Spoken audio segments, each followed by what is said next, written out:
Well, thank you very much, everybody, and thank you, Angela, for that introduction. And I am truly honored to be invited here tonight as the first president in American history to address the Libertarian National Convention.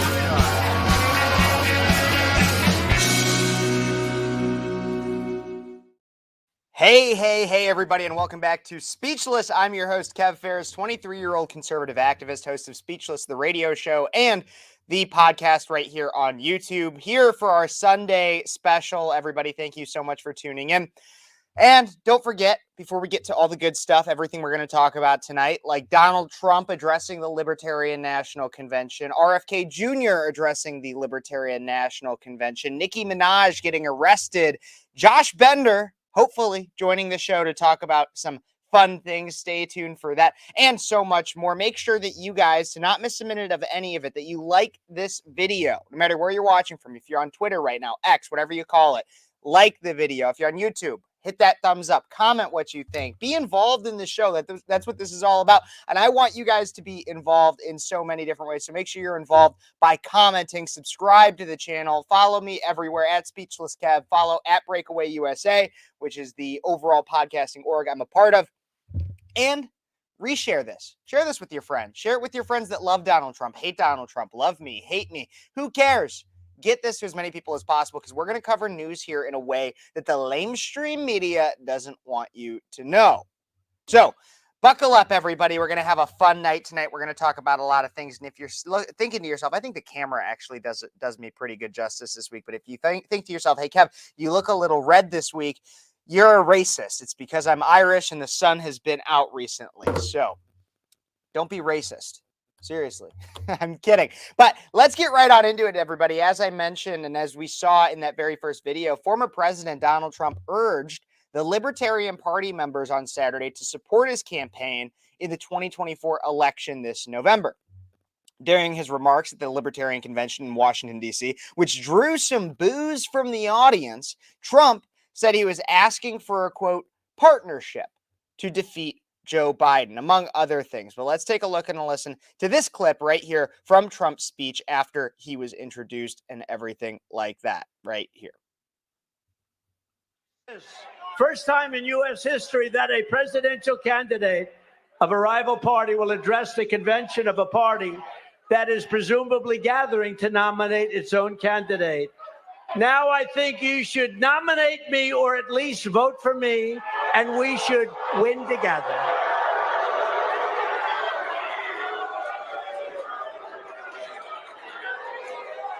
You heard those words. Nominate me or vote. Vote for me. Because the Libertarians want to vote for me, and most of them will. And it's very important. Because we have to get rid of the worst president in history. And together we will. And without it, there's a risk that we could have 4 more years. We won't have a country left. So what is the purpose of the Libertarian Party getting 3%? What is the reason to take a chance of having this horrible president destroy our country, which he will do in far less than 4 years? It's not going to take 4 years. That is why I'm committing to you tonight that I will put a libertarian in my cabinet and also libertarians in senior posts.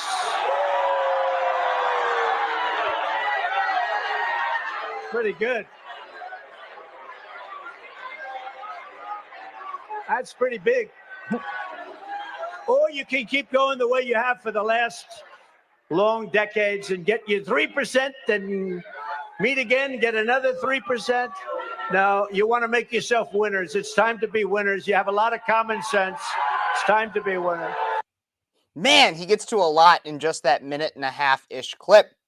And he talks about exactly what's going on with the Libertarian Party and how they actually have a fascinating opportunity this upcoming election cycle to be a part of something. And he asks for a partnership. He asks to bring people together. Remember now, Donald Trump back in 2016 never once said, oh, I'm going to be the unifying president. I'm going to bring the country together. No.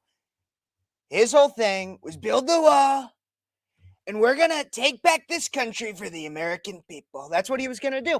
And that's what he tried to start doing. And then obviously he was inundated with the swamp, with COVID, with so many different things, with attack upon attack upon attack, simply because of how he was governing, because he was genuinely for the people and not for the uniparty. Well, now he comes out and he's coming and saying, hey, let's be the unifying president. He's even saying that because Joe Biden comes in, says he's going to be the unifying president, and then his Department of Justice becomes weaponized against Donald Trump and against Trump supporters, period. And so Donald Trump says, hey, I'm going to give you an opportunity. I'm going to do something. I am going to help you, give you a chance to actually be on the country's stage in a more equal measure.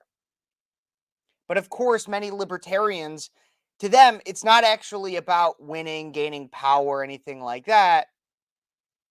It's about basically an anarchy, which is essentially libertarianism is anarchy with 1 to 2 rules.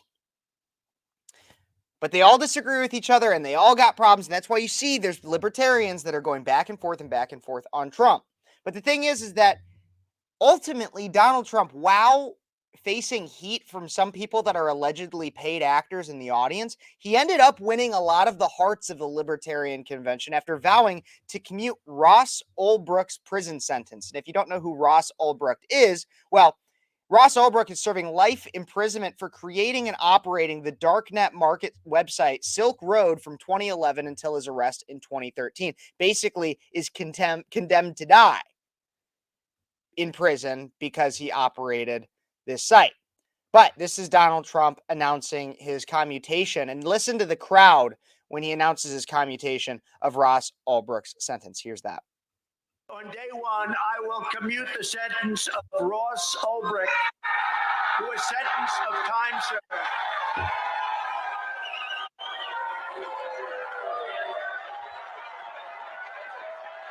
Many of the signs that are blocking out Trump say Free Ross on them.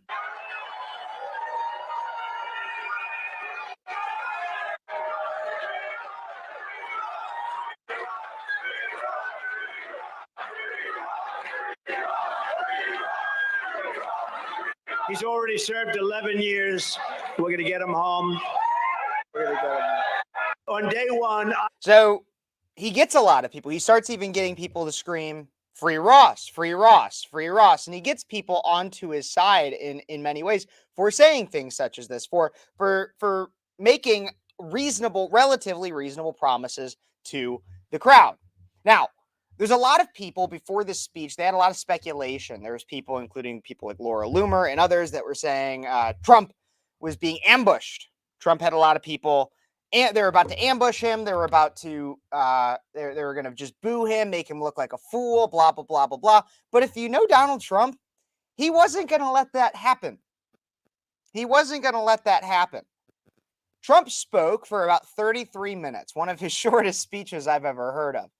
And he made several promises if he was reelected to the White House. He vowed to commute the sentence of the Silk Road founder, Ross Ulbricht, who I just mentioned. He vowed to put together a special task force to review and eventually pardon January 6th prisoners, which is an issue of which a lot of libertarians care about, not because they're necessarily Trump supporters, but because they stand on principle of the idea that many of those that were at January 6th were within their legal right to do what they were doing. And then he also vowed, Trump, as we heard in one of our first clips that I played, he vowed to put libertarians in positions of leadership. Trump didn't have to do any of this. And I'm going to get to that a little bit later, but remember that Trump didn't have to do any of this. What I do want to discuss before I get to that is that this is overall good for Trump, which he realizes, but it should be overall good for libertarians as well. In fact, the Libertarian Convention, because Trump went and spoke at it, received some of the highest viewership that it ever did. I'll be honest with you, and this is deviating from my plan, but I'll be honest with you. Back in 2020, I was having conversation with family who they're a little bit more moderate than I am, and they were saying things like, oh man, I just think Trump is too mean. I just think Trump is too mean. What am I gonna like? I'm gonna have to do something. Trump is too mean. I can't vote for him. That's what they were saying back in 2020. And so I said, okay, you don't have to vote for Trump. If you're really that convinced, I could try to convince you. But if that's going to be a waste of my time, don't vote for Trump. Just go vote for Joe Jorgensen. And they were like, who's Joe Jorgensen? I was like, that's the Libertarian candidate. I was like, just don't vote for Joe Biden. You could vote for Joe Jorgensen. And they had no idea who I was talking about. Why? Because libertarianism is relatively irrelevant to 90% of well, approximately 97% of America, because they constantly only eat into maybe 3-ish% of the vote. But here's the thing, is now 3-ish% of the vote is not that much when that's all you're getting.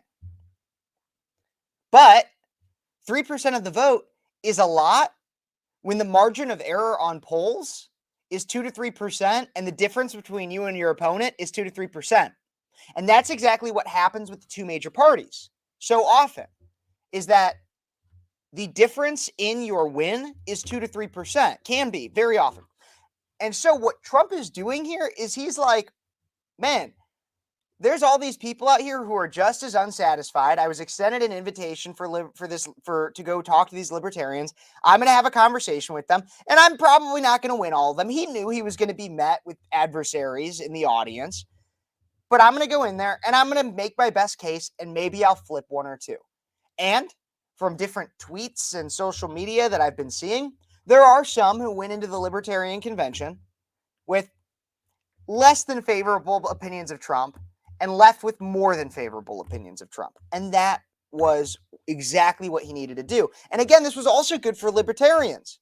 Trump offered and said, I'm going to put libertarians in a place of power, because Trump's entire idea of his candidacy is not to be the most conservative. He's made that clear. He is not the most pro-life. On many social issues, he's not the most conservative. He's come out as very moderate on a lot of things, despite Democrats trying to frame him as being absolutely terrible and like as if he's going to put us into The Handmaid's Tale or something. No, Trump is relatively moderate for the most part. If you actually look at his stances, he is. And so he goes to these libertarians like, hey, I am running because I'm against the uniparty. I'm against the swamp, as a lot of people know it. I'm against that.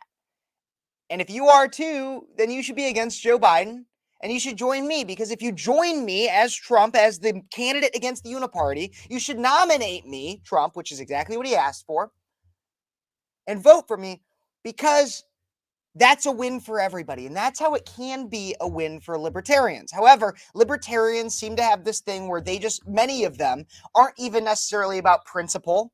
They're not about winning. No, what they tend to be is purposefully contrarian, oftentimes, and like to go with a sense of an underdog that never actually has a chance for winning. Hi, Andrea. Thank you so much for joining. Everybody, leave me a comment. Let me know what you guys are thinking. I will make sure to get to your comments when I get to a break. Thank you, though. But libertarians don't want to win. Many of them, not all of them, but many of them. And so Trump will go into this arena where he knows he's not popular and leave relatively unscathed, honestly roasting some of them in the process. And in some ways, he's winning. Libertarians, this is your opportunity to actually win, to be taken seriously on the world stage, to actually gain some political points. And people might actually start taking you seriously if you insert yourself into a candidate and with a candidate that will actually win or have a chance of winning. A lot of libertarians were much more favorable, however, to traditional Democrat, which is weird to me. Libertarians are like not traditional Democrats at all, but independent candidate for president, RFK Jr. And so if we take a look and listen, because RFK Jr. just prior to the Trump speech, he went on stage, he talked, he handed out chickens that were supposed to be like, oh, Trump is too afraid to debate me. He's a chicken. You should use these on stage, whatever, blah, blah, blah, blah, blah, blah, blah. But this is what RFK Jr. had to say on one of the brief ways in which he made his pitch to libertarians prior to him ending his speech. Here is a look. Take a look and a listen at this clip of that speech. Agree about many things. Many of you don't agree with me on a lot of stuff. But we all agree on one thing, which is we have to fight with the Bill of Rights. Without the Bill of Rights, we have nothing in this country. And we all need to be united because there are a lot of people out there that don't understand what America is supposed to look like. And the people in this convocation do. Our public officials have forgotten that vision for America. And it's time that we remind them. We can only do that by electing leaders who understand the necessity for personal sacrifices to preserve the Bill of Rights. That's the path to restoring our national greatness. That will be my promise to you as President of the United States. Thank you all very much, and God bless you.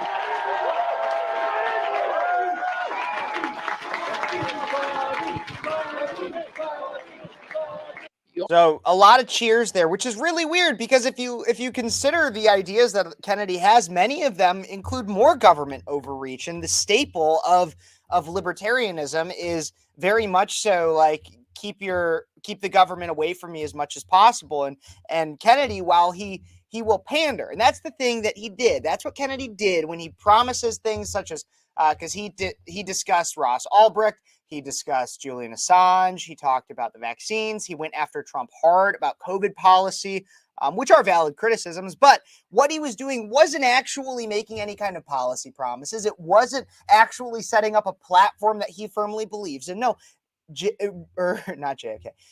Kennedy, RFK Jr., was on that stage to win political points. And so here's what happened is while you had your libertarians that were pointing to the difference between Kennedy's demeanor and Trump's demeanor at their convention. And they were like, well, Kennedy seemed like very open to our opinions as Trump was like, join me so that you're not the 3%. Like that was disrespectful, blah, blah, blah. But what they're not understanding, what their libertarian minds and their bubble of libertarianism is not allowing them to see is that they had completely different purposes. Trump and Kennedy had completely different purposes of being there. Like I said, Kennedy pandered significantly to libertarians. He attacked Trump on his handling of COVID-19 by allowing social distancing, masks, etc. He attacked a lot of the different ways in which our government has been overreaching. But the difference between these two speeches is not their demeanor. It's like I said, and it's also not that Kennedy is more favorable to libertarians or agrees with them more. No, it's that Kennedy needs libertarians, everybody. Kennedy needs libertarians. Trump knows he'll get some of them, as I stated, but he doesn't need them. He doesn't need them. Because they can go and vote for Kennedy. And Kennedy can move his 12 to 15% up to 15 to 18% at best. And Trump could still win. No, Trump went there to send a message. Trump went there to show, hey, I'll go someplace I know that I'm not the most welcomed. And I'll talk to you. And I'll have that conversation. I don't necessarily need you, but I was invited. And I believe that there is a reason for me to be here, not just to prove myself, but also to show you that I'm a viable option that you as a libertarian can choose. RFK Jr. went there because he needs to. RFK Jr. has accepted for everything that will get him a decent amount of views, besides my show, apparently, because I guess I don't get enough views. Hold tight, everybody. It will be. We'll get there. We'll get there. We'll start getting enough views. But RFK Jr. went on pretty much every podcast that accepted him, that would accept him. He went on pretty much every speaking engagement that would accept him. He's been all over the country. Why? Because he needs to. He'll go to the Libertarian National Convention and say whatever he needs to. Whatever he needs to. Once again, let's take a look at even just like 5 seconds of this video that we already watched, and watch when he speaks. Watch what he's doing. Watch. I'll show you. I'll point to it. With the Bill of Rights, without the Bill of Rights, we have nothing in this country. And we all need to be united because there are a lot of people out there that don't understand what America is supposed to look like. And the people in this convocation do? See, right there. Okay, when he's looking down at a teleprompter. He's looking down at a little TV screen like a karaoke box, and he's about to sing Don't Stop Believin'. That's basically what he's doing. He's reading words somebody else read for him. That's exactly what he's doing. Our public officials have forgotten that vision for America. Why is he reading that? Because he needs to pander to the libertarians. He doesn't care. He doesn't care about any of this. He's in it for money. He's in it for attention. He's not actually going to win, and he knows that. Compare that quickly to Trump. The Libertarian Party should nominate Trump for president of the United States. Whoa. I'll admit, some of this he does have a little bit of a teleprompter up there. I know that for a fact. That's nice. But then when he's getting booed, he goes completely off script. Oh, that's nice. That's nice. That's nice. That's nice. That's nice. Only if you want to win. Only if you want to win. Maybe you don't want to win. Maybe you don't want to win. Yep. Maybe you don't want to win. And that is the message that you should be sending. I want libertarians a part of the Big Ten. I agree with many libertarian ideology, with much of it, with a lot of it. Not all of it, but a lot of it. And its sentiment. But if you want to win, all aboard the Trump train, everybody. All aboard the Trump train. Choo, choo, choo. All aboard. We're going to bring you on under the Trump train. Choo, choo. And if you don't want to get on, get off and get out of our way, because it's going to steamroll right through Kennedy and Biden. It is. It is. I'm telling you, I know this to be a fact. It's going to. So get on, or get out of the way. And that's basically what Trump is saying right up there. Do what you want. I mean, be a libertarian. That's the entire idea of that, is do what you want. Be a libertarian. But if you're not with us, get out of our way. Get out of our way. And so that was the Libertarian Convention as we saw it. It was very interesting, probably one of the most eyes on that convention ever. And not because RFK Jr. spoke there, maybe a little bit, but not really, because Trump spoke there, which is the icing on the cake. It is. It is the icing on the cake. After a quick break, guys, we're going to get to some comments. Make sure you guys are commenting. Let me know what you guys think about what we're talking about. I do see my internet connection might be a little poor. If I'm freezing up or anything like that, do not go anywhere. We will be right back, everybody. Take a look and listen to this message from my sponsor.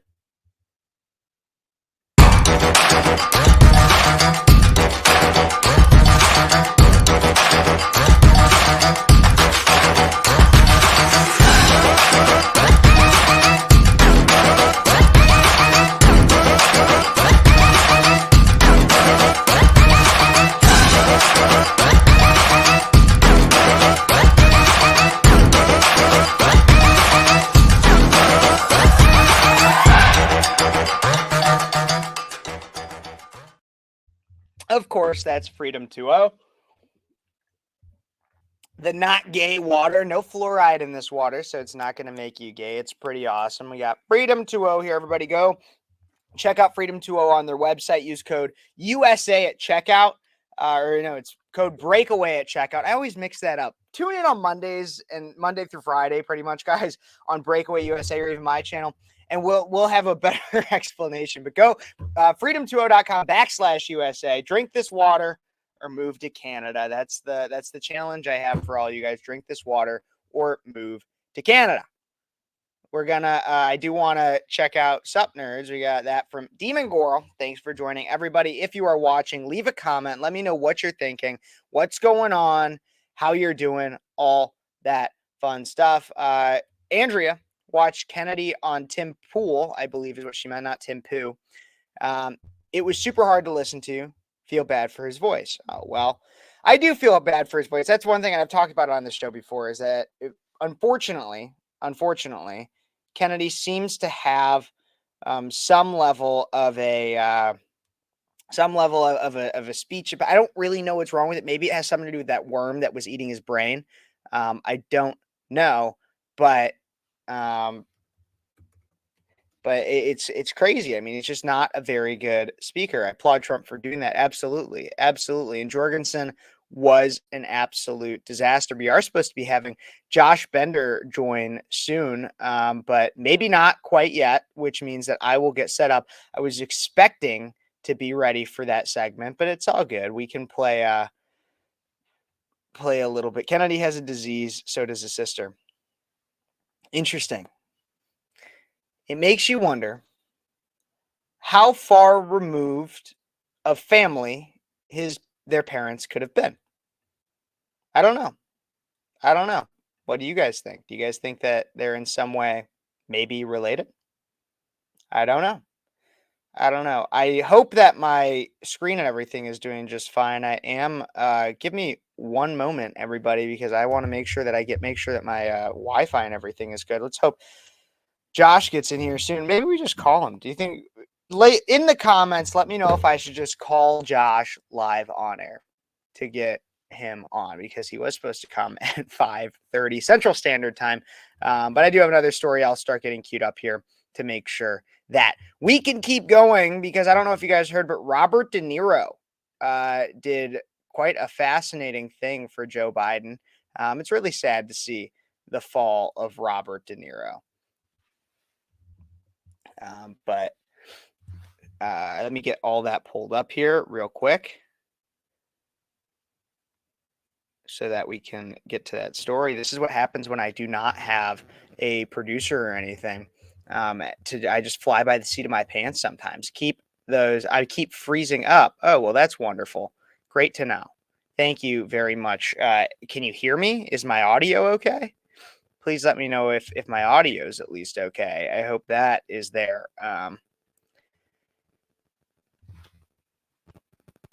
Because I'm trying my best. There we go. I tried to call Josh too, and that wasn't working. Audio is great. Well, that's good to hear. That's good to hear. Give me one moment. I am going to refresh my browser. Hopefully that will help with the connection.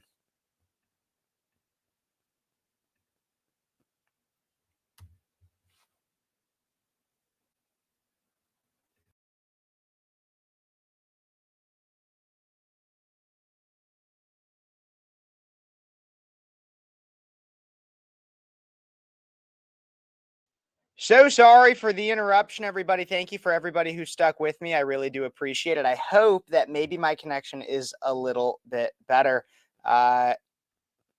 And just keep me updated in the comments. Hopefully this doesn't get messed up or anything. I know this is what happens when I don't necessarily have great connection. I'm sorry, guys, but I am doing my best here. Please make sure that if you want to support the show, make it so that I can have some better connection and upgrade, be better. Support the show, Venmo or Cash App. I'd appreciate it. Or you could super chat, anything like that. That would be so appreciated. Please consider supporting the show in some way. I know it might seem like I'm a little unorganized tonight. Sorry, not everything always goes to plan, but I do appreciate everybody who is sticking with me, watching, and paying attention. So let's get on to this next story here. This is Robert De Niro. I don't know if you guys heard, but Robert De Niro has been doing quite interesting things with the Joe Biden campaign. If anybody suffers from Trump derangement syndrome, it would be Robert De Niro. So let's get into this right here. So out of Fox News, anti-Trump actor Robert De Niro lent his staunch support to the Biden-Harris campaign this week, narrating a new ad that painted Trump as an unstable dictator who will do anything to grab power. Oh, of course, this is just what the leftist narrative needs. De Niro, who has gained notoriety through the Trump years by trashing the former president on many occasions, provided a voiceover for the new ad, which trotted out some questionable or debunked narratives about Trump. About Trump. Sorry, Josh just texted me, everybody. About Trump that the Democratic Party media outlets have pushed. So let's take a look and listen to this new ad that has been pushed through about Donald Trump through Democratic sources right here. Take a look and listen to this. From midnight tweets to drinking bleach to tear-gassing citizens and staging a photo op, we knew Trump was out of control when he was president. Then he lost the 2020 election and snapped, desperately trying to hold on to power. Now he's running again, this time threatening to be a dictator, to terminate the Constitution. If I don't get elected, it's going to be a bloodbath. Trump wants revenge, and he'll stop at nothing to get it. I'm Joe Biden, and I approve this message. From midnight tweet. Oh my gosh. Okay. So let's go through all of this one more time. So you guys got to see it in its full glory off the bat. Now, let's go through this and debunk it together because there's a lot to talk about here. There is a lot. So we'll start off with this. Tweets to drinking bleach. So the midnight tweets, I'll admit, Donald Trump did tweet during his presidency at midnight. But the drinking bleach, this is a hoax that's been constantly debunked. During the pandemic, Donald Trump said, as president, quote, "I see the disinfectant that knocks it out in a minute, 1 minute. And is there a way we can do something like that by injection inside or almost a cleaning? As you see, it gets in the lungs. It does a tremendous number on the lungs. So it would be interesting to check on that." That is the exact quote. Not once did Donald Trump say bleach or to drink it. What he said was maybe there's a way to disinfect the body by injecting something. Bleach was never even mentioned. So once again, lies, lies, lies that the Democrats do. To tear-gassing citizens and staging a photo op. So that's another lie that the Democratic Party has consistently pushed. If you consider that one, tear gassing citizens for a photo op, the photo op narrative has been debunked a year. It was actually debunked definitively a year after Trump's infamous walk over to vandalized St. John's Church, with an Interior Department Inspector General investigation finding that it was necessary to remove the BLM protesters from Lafayette Park on June 1st, 2020, in order to install anti-scale fencing to prevent White House grounds from being overrun. The report found that Trump had coincidentally walked out into the cleared space hours after the plan to clear it had been decided on. So Trump didn't make any of that. He didn't tear gas them. He wasn't out there with tear gas, throwing them at citizens, laughing his head off. I might have been. I'm joking. For legal reasons, that's a joke. They're going to cut that up and take it out of context now. But no, that's what they were doing. All the hooligans that were out there, it had nothing to do. Trump didn't order it. It was other people, and it just made him look bad. But it's been debunked. It's a lie. We knew Trump was out of control when he was president. Then he lost the 2020 election. I'm not allowed to say why I believe that. Might be a little bit of an out of context thing to say, but okay. And snapped, desperately trying to hold on to power. Now he's running again, this time threatening to be a dictator, to terminate the Constitution. If I don't get elected, it's going to be a bloodbath. So it says terminate the Constitution. There has never been a single time in which Trump has said he wants to terminate and end the Constitution. I can say that definitively. I know that there's never been a time in which Trump has said he wants to end the Constitution. Along with that, there's the dictator narrative. Oh my gosh. Trump said that he would be a dictator, quote unquote, on day one, which, as I've discussed on this show, is essentially what every president does. And Donald Trump says it in terms of saying that he's going to, Joe Biden comes in on day one and does most executive orders that I know of any president, at least in my lifetime, if not in American history. Donald Trump says he's going to be, quote unquote, a dictator on day one. And the left says he's going to be a dictator. No, what he means is he's going to come into office and pass a bunch of executive orders to get to begin his agenda, which is what every single president does on day one. So by that narrative, by that logic, every president is a dictator on day one. Sorry, America, Hitler's currently in office. You don't need to elect Donald Trump to have literally Hitler in office. Obama, the first black Hitler. That's the way I'd see it. My God, that's essentially what they're saying. And then Like I mentioned, Robert De Niro claims that he wants to terminate that Trump wants to terminate the Constitution. And where that comes from, I have no idea. I've never heard anything that references that even a little bit. And then they play the bloodbath clip, which is once again another hoax. And I've also debunked that one on this show. After Trump made the claims that it's going to be a bloodbath, it's going to be a bloodbath. They said that in March. Outlets like the Rolling Stone, NBC News, CBS News, basically all your liberal lefty propaganda, shared headlines about how Trump was claiming that there would be a bloodbath if he didn't win re-election. That didn't mention that he was referring to the automotive industry, and he was talking about how we were going to have a bloodbath if he didn't get elected because Joe Biden didn't care about the automotive industry. I don't remember the exact story. I have a video on it. You guys can go look it up.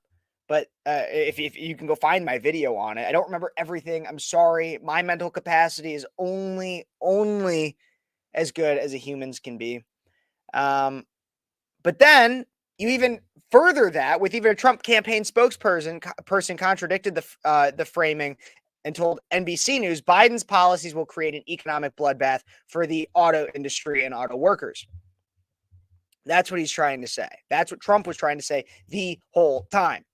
And if you watch the full clip of where he says that in full, that's exactly what he mentions. Let's finish off this clip one more time, and then I'll wrap this up. But take a look and a listen to the rest of it. Sorry, I have all these tabs open. Here we go. Trump wants revenge, and he'll stop at nothing to get it. I'm Joe Biden, and I approve this message. Okay. So that's the Robert De Niro ad for Joe Biden. And then Joe Biden comes in at the end. And even I'll say the revenge. Yeah, Trump does want revenge, but like who wouldn't when you have like 80, 90 indictments and they're all from a weaponized DOJ and they're all like legally hollow. Yeah, who wouldn't want a little bit of revenge on that? Along with all the other things, the media incessantly tarnishing his reputation through lies and half-truths. Yeah, I'd want revenge too. But here's the thing with all of this is I'm not surprised. De Niro has needed the antidote to TDS for years now. He continues to take out his life frustrations by attacking Trump. I even read a rumor. And again, it's just a rumor. I'm not saying this is absolutely true. I don't know. I wasn't there. But I read a rumor that at one point, De Niro's wife said that a young Trump was a handsome man. And I'm pretty convinced that De Niro has just been mad ever since then. But Biden and his campaign have made it clear that with the help of the mainstream media, the lamestream media, they will happily lie to the American people. The saddest thing to me is that there are valid criticisms of Trump. There are. His handling of the COVID-19 pandemic, the CARES Act, which injected money all through our economy in an unprecedented way, a way that even Joe Biden hasn't done. He banned bump stocks and more. But instead of doing that, instead of trying to say, hey, Trump has critiques, Trump has issues, his opposition just blatantly lies. And it confirms the constant thing I always say, that Democrats, liberals, and leftists are lazy. They're lazy because it's easier to just lie and make shit up than it is to tell the truth about an honest critique. They can't even put in the work as opposition, and yet they want for you to vote for them to work for you. It's not going to happen. I will say this does make me sad because I did used to like De Niro, Robert De Niro.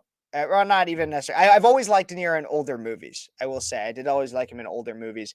And I do think that they probably got him to voice this ad, not because he was a memorable person or anything. It's probably just because Joe Biden couldn't actually get all the words out. That's why they just had the stock audio of I'm Joe Biden and I approve this message at the end.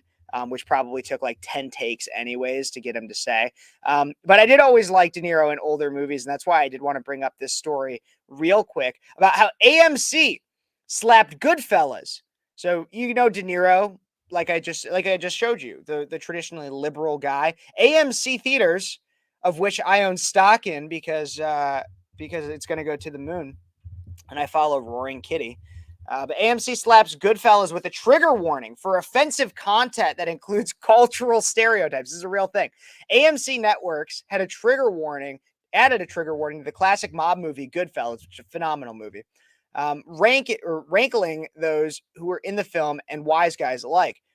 In it, they quote it right here, but we can also look at it right. This film includes language and or cultural stereotypes that are inconsistent with today's standards of inclusion and tolerance and may offend some viewers. This is like a real thing. So now apparently you could be racist to Italians again. I guess that's what they're trying to say, is that you can now be racist to Italians. The warning was first affixed to the movie during the height of Black Lives Matter riots. Oh, I didn't even know this. When many businesses and cultural institutions made avoiding offenses to various groups a core part of their mission. Disney has made a cottage industry of affixing warnings. And then you have, but the warning for Goodfellas apparently doesn't apply to other mob flicks like The Godfather, which also plays on AMC, which I should do a whole video about the making of The Godfather and how Italians approved of it, how they lobbied Italians and even mobsters at the time back in the 70s when it was made, about all that they did, all the work they did for that. It's absolutely fascinating, but that I digress. But then you have, my God, these stupid ads are coming everywhere. It is presented with a more standard viewer discretion warning covering the effing political correctness has effing taken everything away. Bo Diddle, a former New York cop who played a police officer in Goodfellas, told the Post, "This is how life was back then. It was not a clean and beautiful thing. You can't cleanse history. If you want to tell true history, you got to tell it the way it is." Michael Franzesi, a one-time captain of the Colombo crime family, said he was amused by the note. "We don't need anyone to protecting mob guys. It's crazy." The 1990 Martin Scorsese film is widely considered one of the best mob flicks ever. It absolutely is. And earned Joe Pesci an Academy Award for his memorable performance as the psychotic gangster Tommy DeVito. In 2000, the United States Library of Congress declared the film culturally significant and added it for the preservation in the National Film Registry. So this is literally what's happening. Is we have things that are considered historical, was added to the Library of Congress as culturally significant. And then the left comes out and they add to the beginning of it a sensitivity, a cultural sensitivity warning. It's culturally significant while also being culturally insensitive. They are actually trying to rewrite history. That's real, like absolutely happening right here. It was in 2000. It was culturally significant. Now it's culturally insensitive. That's what the left is trying to do. And then they'll claim that conservatives want to ban the books and keep you in the dark. This is just a small step that they'll even do to a liberal's movie like Robert De Niro to keep us dumber. That's exactly what's happening. And when we talk about things that are history related, there's only one person that can truly encapsulate all about history that really needs to be discussed. And that person is, of course, the individual that was also late this evening, as you all know, because I made fun of him for it on this show. Josh Bender, how's it going, Josh? I'm good, man. I'm sorry I was late. Every tech thing that wanted to go wrong went wrong, and yeah. No, I get it. You just like forgot. No, I was trying to set it up, and yeah, everything hated me today. Well, hopefully it's not everything, because we'll see in the comments what people think about some of the things that we have to say today. But before we get to our next topic, which is going to be, so the reason why I wanted to bring Josh on, everybody, is not necessarily, we will actually, what are your reactions to those last stories that I just covered, Robert De Niro and all that crap? I mean, Robert De Niro is Robert De Niro. I don't care about celebrities and their opinions. The Goodfellas thing is funny because I think, as I messaged you, I'm Italian. We make fun of ourselves. We don't care. We're not offended by anyone. We laugh along. We love the stereotypes. I love going to the mob museum and seeing all the Italians and going, yeah, that's my culture. Like, I love it. So it's so stupid that they're like, it's insensitive. No, it's not. Shut up.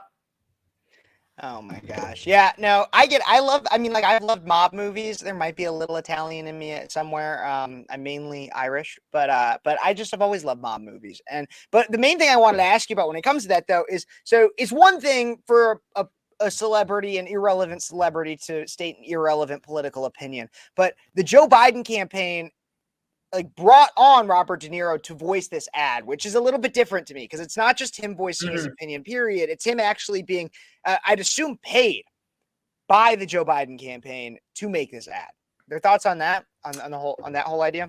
I mean, it shows how much he's flailing that he needs to go to once great actors to, I think he has to go to the old generation, the same that Joe Biden is 4 generations behind. He has to go to old actors, old great actors, and say, hey, why do you want to come join this? You want to, do this? Want to be a part of my campaign? Because he can't get any relevancy. He's trying to connect to the kids, yet what kid is going, oh, I love Robert De Niro? Like, genuinely, it's not happening often. It's a strange move, but he's an iconic guy. I guess that's why they do it. No, I could totally see that. I want everybody to know that the main reason I brought Josh on today is that we could discuss a little bit more, because as many know, and I don't know if we've really talked about it on the show, because we haven't had you on consistently in quite a while, because you're a teacher that has to, like, I don't know, help kids like be literate or something. Whatever teachers do nowadays. I don't know. Are you grooming students? Are you making them gay? No. I'm making them love America. Oh, well, then you're in the minority. Yeah. On that one, you're basically the black guy of teaching. If you were a black guy in Vermont, that'd basically be the same thing that you are to teachers. Yeah, I think so. But I got to take a quick ad break. But I brought Josh on to talk about vice presidential picks because at one point, Josh was as close to a never Trumper as one can be without being a never Trumper. So, but real quick, I do want to give a shout out to Freedom 2O. So take a look and listen to this. Blah, blah, blah, blah, blah, blah, blah, blah, blah, blah. What are you talking about? Here, have some Freedom 2O. Now, the Constitution is awesome. That's what it is.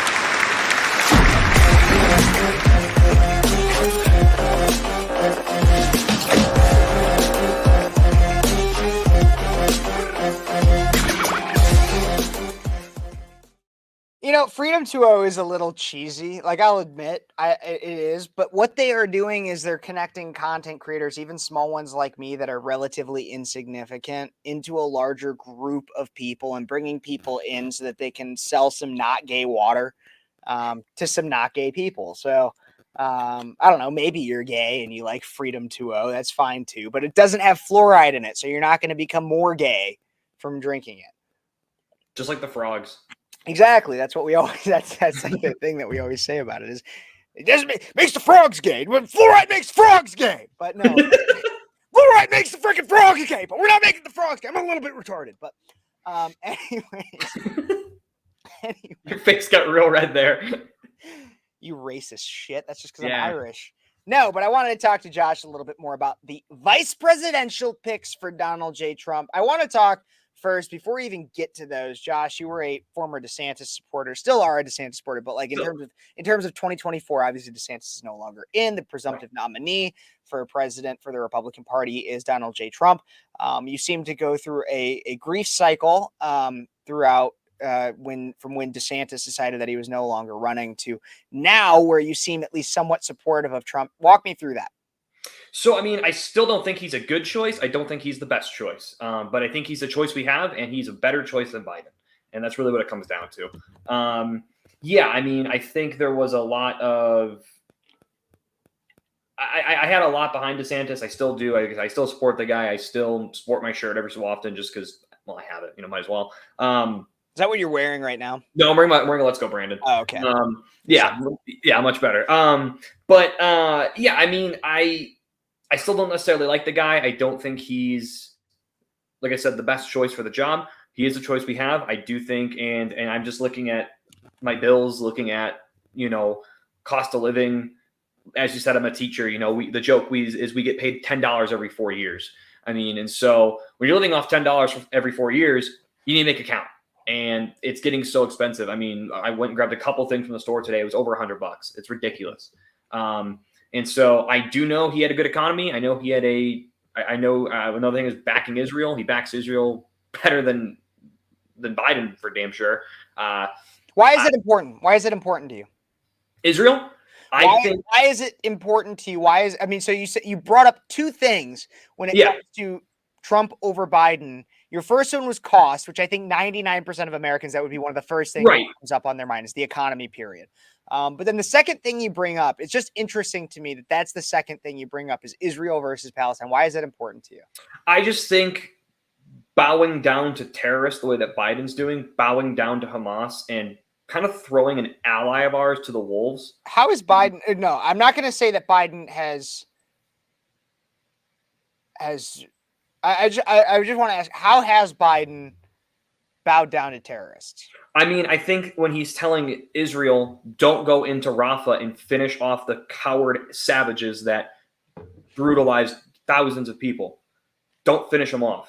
I don't necessarily think you're wrong there. I think like as I see things like what Rashida Tlaib just went viral like today because she had a whole speech that she gave to a pro-Palestine organization. And that is like overtly pro-terrorism. Like at that point to me, like you're not even like deport Rashida Tlaib is where I'm at with it. But yeah, I mean, he's playing this middle game where he's trying to like appease these Dearborn, Michigan voters who aren't going to vote for him anyway. I mean, they already don't like him.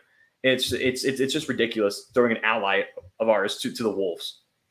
Absolutely. Okay, so those are your first two. So I want you to again walk me through it though. So you have economy, Israel. What else is it that's started to sell you a little bit more on Trump? I think just in general, immigration, big one. I mean, we all know there's a border crisis. There's a disaster going on at the border, and Biden just keeps saying, well, if you pass this law and give me more money, I'll do it. No, you have the authority to do it right now. You're just not doing it. Where Trump says, I kind of jumped in, we were talking about a dictator on day one. Day one, he's going to shut that border down.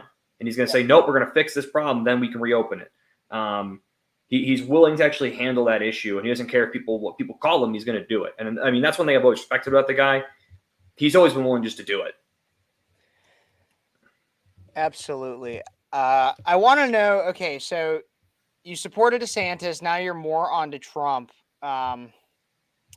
What exactly is what now we look at how Trump could win in 2024. That was one thing that you kind of said is that you don't think that Trump necessarily, and I know you've said it privately. I don't remember if you said it on the show already, but you discussed the idea that Trump doesn't have as much of a chance to win. Why do you think that is? So I think that was early on when he had a lot going against him. I think the 94 indictments, as stupid as they were, did look bad. I thought there was a chance that it could hinder him. Independents, I thought, were willing to just kind of sit it out, or maybe just go, oh, I hate that guy so much. I hate the way he talks. I'm gonna go for Biden. I now don't see that. I now think they are starting to go, man, but my pocketbook. I mean, it's big than my pocketbook. It was much nicer under Trump. I'm willing to go with that. What about even the fact that he goes and speaks to the Libertarian Convention? I don't know how much of that, but that's what I started the show with. Was all about. Yeah, I mean, I saw he got booed a little bit. I saw, but I think the fact that he's willing to go into not necessarily a bastion of support, but still say, listen, I know you might not support me overall, but there's a couple things we can agree upon. Let's join the best we can here. I do think I give him credit for that. I think, I think, I listen to Ben Shapiro a lot, but the way I agree with him. He says he's running a much more clean cut and much more focused campaign this time around. That actually, I think, will be his savior. Because if he goes out and starts doing what he did in 2016 and 2020, he's not going to win. But if he just says, no, I'm going to just focus on the issues, I'm going to let Biden make himself look bad, he's going to win. I think that's what he needs to do is just, he needs to run the basement campaign all of a sudden and just be like, I'm just doing my thing. Yeah, well, and that's like the thing that I've been kind of thinking about Trump too is like I don't think that he's not running by any means. And he'll still say it every once in a while, almost in a sense of a Freudian slip, but he's even backed off from ever saying that he's a conservative by any means. Like he really has kind of approached this moderate idea.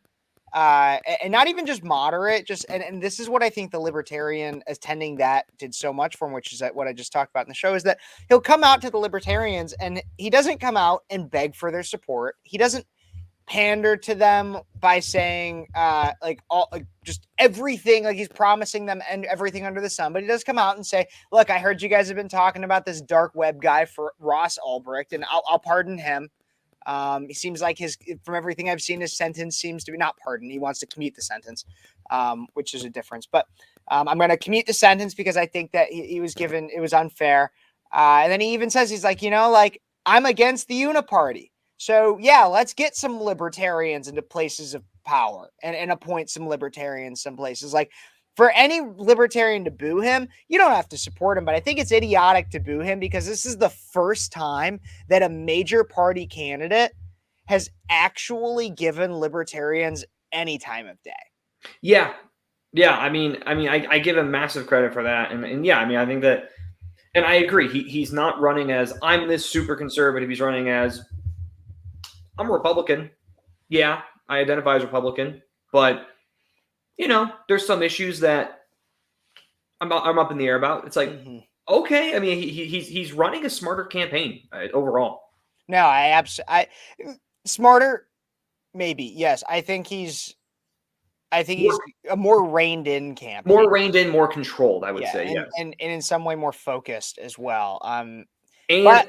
It's funny. Well, I say one thing too, because I think Shapiro makes a great point, which he says he's off Twitter. All his ranting and ravings on truth, where no one is, and I think that's actually a very smart point. Yeah, that's true. And then even along with that, there are usually people that post his truths to Twitter, but the only people that see that are the people that like want to, because it's not like a Trump account. It's not like exactly. It's not like this is Donald Trump's account. This is directly the words from his mouth. It's like somebody who's just like, I'm just going to repost, or it's like a bot that posts all of it. And so exactly. You're absolutely right on that. But even on his truths, it's not that big of a deal. But this is what you sent me. I want everybody to know that I did not willfully retain NBC News as a source, but Josh did. If that says anything about, I use Decision 2024. Their layout is really good for education. Like their map and everything is really well laid out, and I love that their infographics like this. So I use them as a great source for classrooms. Gotcha. Well, the thing is that everybody's been talking about Trump's vice president pick, and I actually have not looked through almost any of this source so far. So we're going to scroll through it. We're going to talk a little bit about different VP potential picks, talk about our individual thoughts about them. Let us know in the comments, what do you guys think about each of these picks? And if any of the ones that I was thinking about are not on this list, I am going to bring them up to see what Josh thinks. But before we get to any of this, I want to know, Josh, if the election were held today and you in some way got to choose who Trump's VP pick would be, who would it be and why? So I think his smart choice, and I know we've had some disagreements on this. I genuinely think a smart choice would be Nikki Haley. Oh, you're as a because in this Joshua. I see it. Here's why. I see it as a unity ticket, similar to Reagan Bush. It's a unity ticket.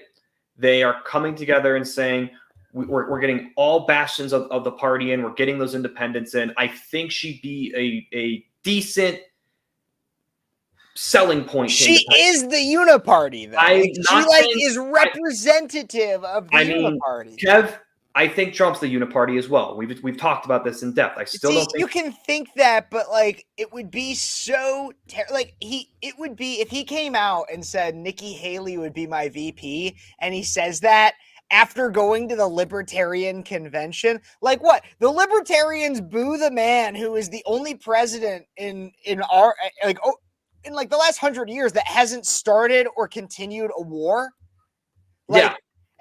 And then he would hire the biggest war hawk on the face of the planet as the VP. He'd look like such a hypocritical asshole. I think he is a hypocrite, but okay. That's not. Finish your thought. Finish your reasoning. Finish your reasoning for why you think. It's simply because I think there is a good portion of the party that isn't going to vote for him, and I think if there is a chance that she's in the room helping make decisions, they're more willing to go for the guy. Do I think she's a good choice? No. Do I think she's a good politician? No. I don't think she's a good politician at all. I think she sucks. But there is a portion of the party he does need to win support over, and I think they might budge, but it's going to take longer. But based on all current polling, there's not really anybody he needs to win support from.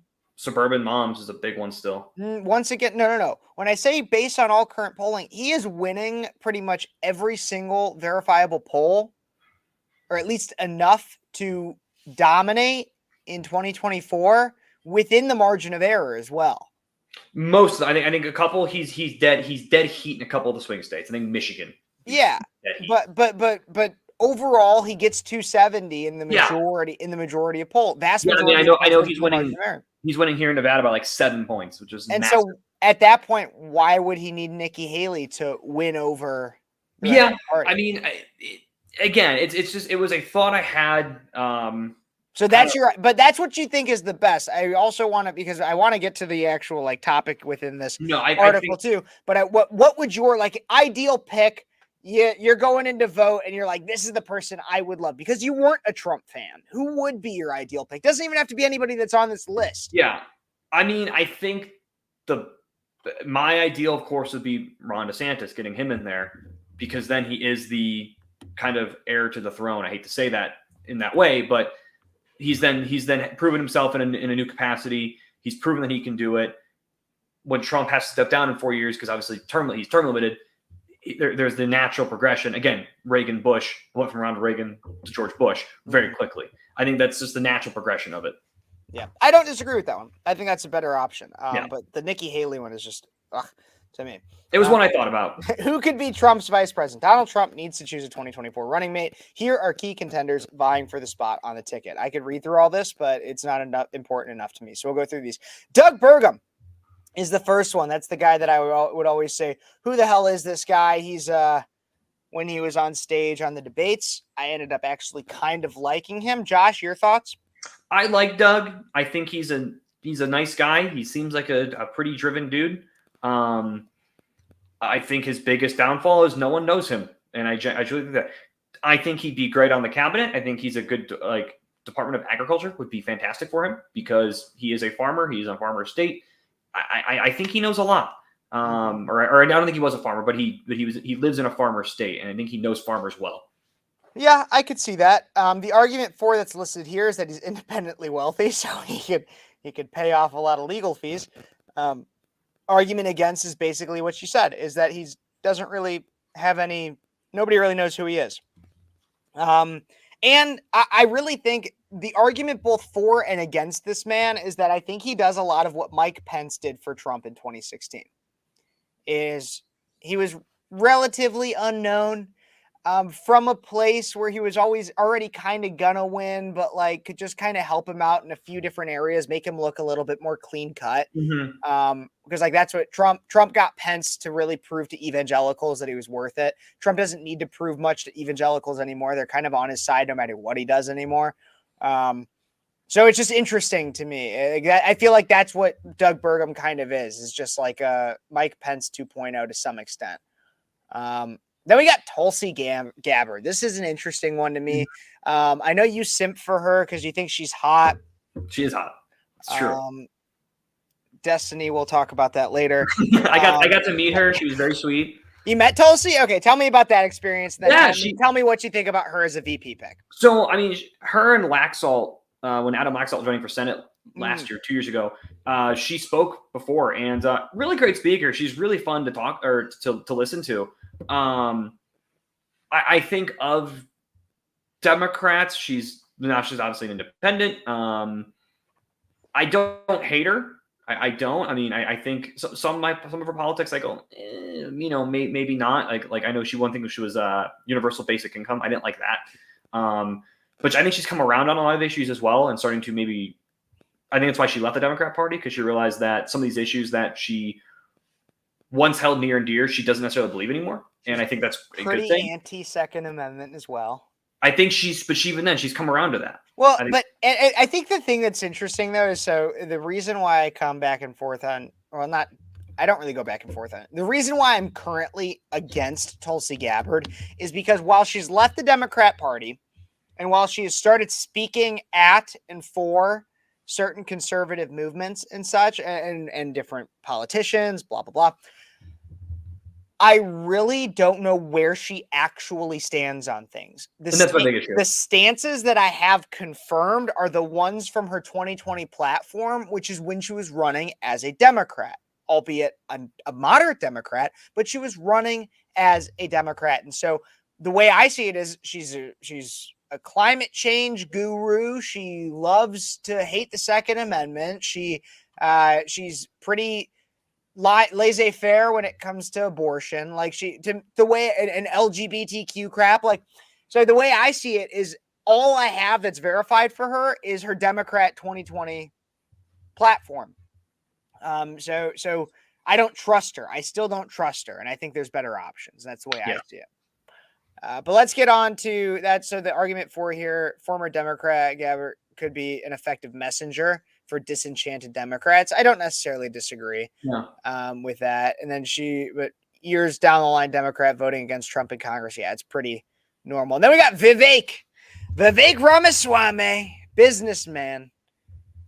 Okay, this is an interesting one. I think we'll have interesting viewpoints on this, potentially even differing. What are your thoughts on Vivek Ramaswamy? So I still don't trust Vivek. I still think he's a bit of a snake oil salesman. I still think he has to prove himself, similar to Tulsi. He has to prove himself a lot. He says the right things, but he doesn't have a lot of backing behind it.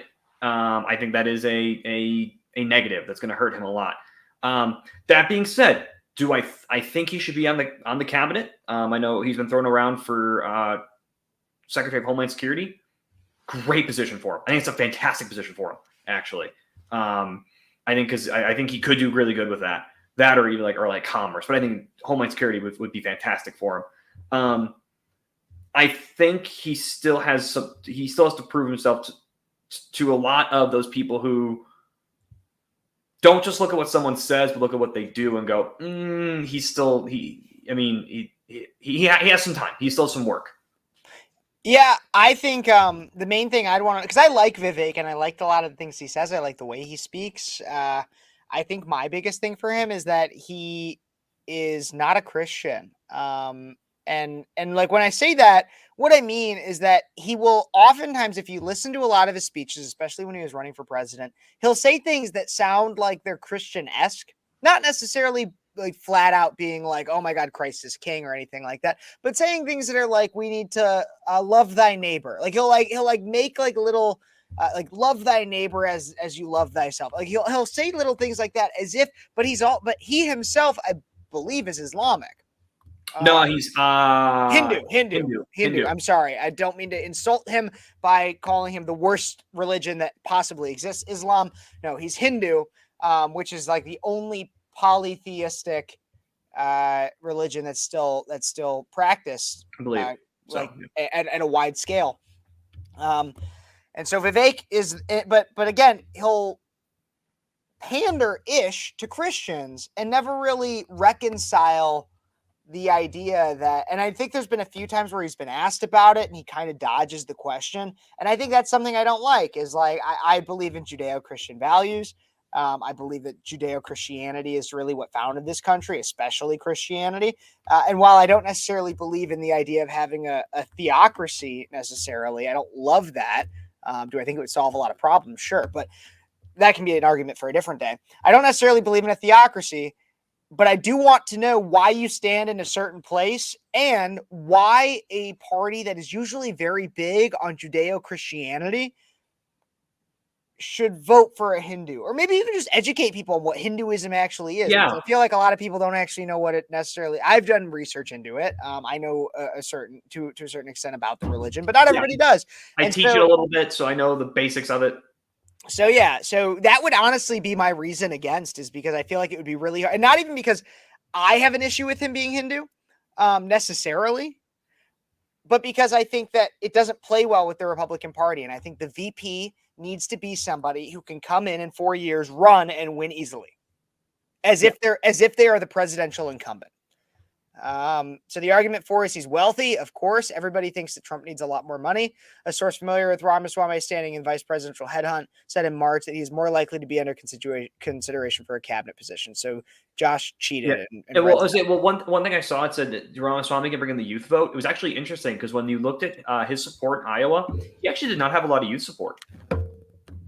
Who had Interesting. The most youth? DeSantis did. DeSantis did, and then it was Haley. It was DeSantis, Haley, then Trump, then Ramaswamy, I believe. Yeah, well. Which is interesting. Any youth who supports Haley just is uninformed, in my opinion.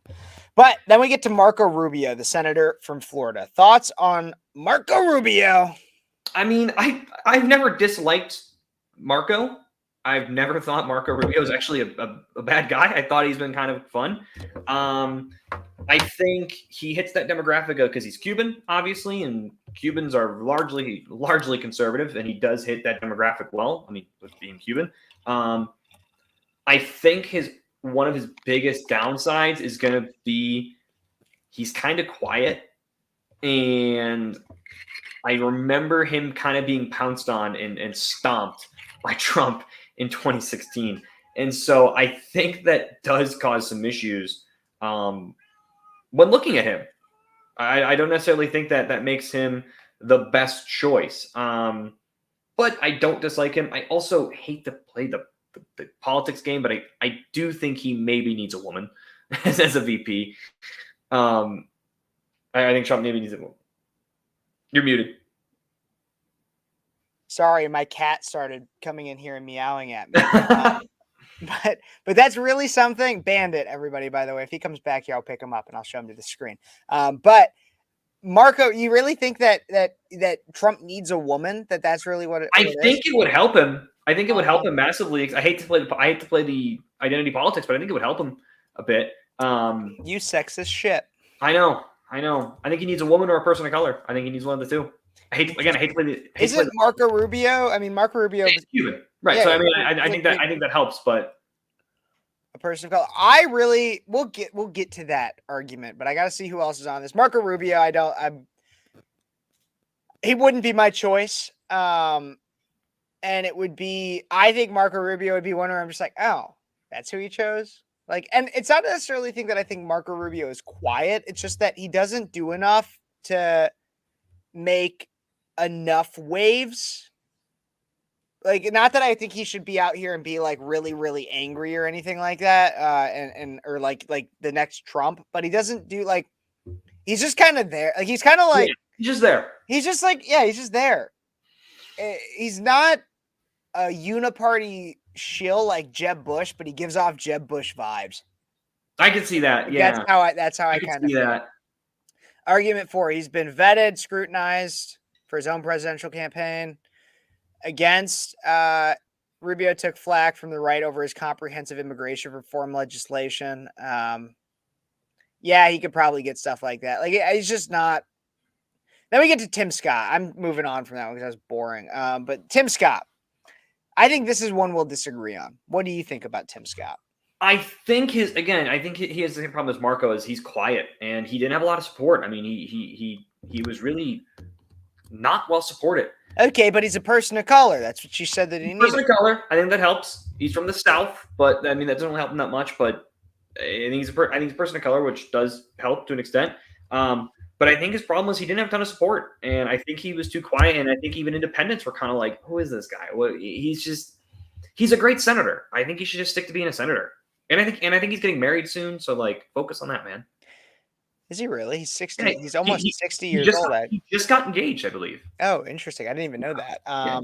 Maybe I talked about it at one point. It's just hard to keep track. But I think that the biggest thing is, like, honestly, I thought you were going to like him more as a candidate. I think Tim Scott is the black guy that even black people don't like. Like, I really think that, and it might sound crude, but that's the way I see it. Is he is uber Christian, which I do like. Like, I like him as a person. Josh, your camera. Sorry. But no, it's all good. But I like him as a person. It just gets like he comes off as like he always wants to be a preacher, and I'm sorry, but I don't want a preacher to be my vice president. Yeah. I want a Christian. In my opinion, I want a Christian as a vice president, but not necessarily my preacher, because my preacher will be the person that might be scared to say what they're supposed to say in a certain instance. But that's Tim Scott. Let us know what you guys think about Tim Scott in the comments. I'd be very interested, because I know that one. Their argument for, according to NBC, is he gained experience and broader recognition from his own presidential campaign. He could be a policy asset and also helping with Black and Hispanic men. The argument against is that his campaign fizzled and failed to inspire GOP voters. Absolutely. Then we have skeptics turned MAGA. I don't know if this is, there's a lot of people on here. Greg Abbott. Okay, we're going to speed run some of these, because I want to make sure we get to as many. I didn't realize how many people were on this. There's a lot on here. But we get to Greg Abbott. Thoughts about Greg Abbott, besides the fact that he's in a wheelchair? I mean, he's a good governor. That's it. I think he's a great governor. I think he kind of does. The problem is, though, he sometimes is second or third to the stand. He usually tends to follow like DeSantis's stances when it comes to like, big national issues. That's my biggest critique of him. Well, yeah, I could see that. I think the thing that I see with it is that he's from Texas. Yeah. He's from a state that Trump's already going to Texas. win. And like, it's not like getting the governor of Texas is going to do anything more for Trump. It's not going to happen. I don't see Greg Abbott. Then we get to Tucker Carlson. This is kind of a fun one. Thoughts? I mean, I don't like Tucker that much. I think Tucker has lost the ball a little bit. I think I think when he went and shilled for Putin in Russia, Shilled for Putin? How the hell did he shill for Putin? Oh, when he let Putin go on a 45-minute rant about a very wrong, you're talking about history, wrong history of Russia, and then he went, oh, look at the prices here. That's what dictators do, is they set up one really good-looking train station and one really good store where they put all the tourists and reporters, and then the rest of the country shit. That's Russia right now, and he kind of just let Putin do that. I mean, I don't have a ton of respect for him. I think that made him look worse. It's better letting Putin talk. The problem is we have the idiot Zelensky, the pornographer Zelensky, who comes over to America all the time and acts like he's this diplomat. I'd rather have a journalist, a real journalist, instead of just sucking off Zelensky and being like, oh my God, like, let's give you more money. Let's at least let Putin, even if it's a false history, let the man talk. I just wish he would have actually been tough on him and actually asked him real questions, asked him about him murdering his opposition, asked him about why he felt it was right, instead of just letting him go on this rant about it was a bad interview. I watched the interview. It was bad. But then Tucker, did you see that Tucker wanted to, and this isn't even about the VP stuff, because I don't think Tucker would be a great VP either. Tucker doesn't even want to be the VP. Actually. Yeah. It was asked at a convention that I saw Tucker speak at. He was asked if he would be the VP, and he said no. But so Tucker at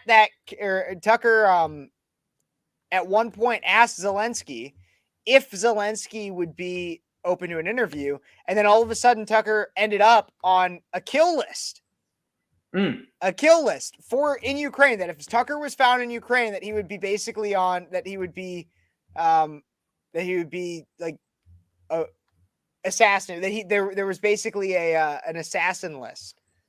Yeah, I mean, I don't think Zelensky's a good guy either, but that's my so you asked like he's shilling for Putin. I don't think he's shilling for Putin. I think he did a little bit. I think you want to know what I really think, because I love Tucker. I think Tucker and yeah, I'll agree that interview wasn't the best, but I don't think he was intentional. Like the way when you say he was shilling for Putin, the message that gives is that he was over there like, I'm gonna make Russia look so good, and I don't think that was his intention by any means. I think he went over there, and with the knowledge that he had with what happened, I don't think he knew and expected to go into a in-depth, like hundreds of year history of Russia.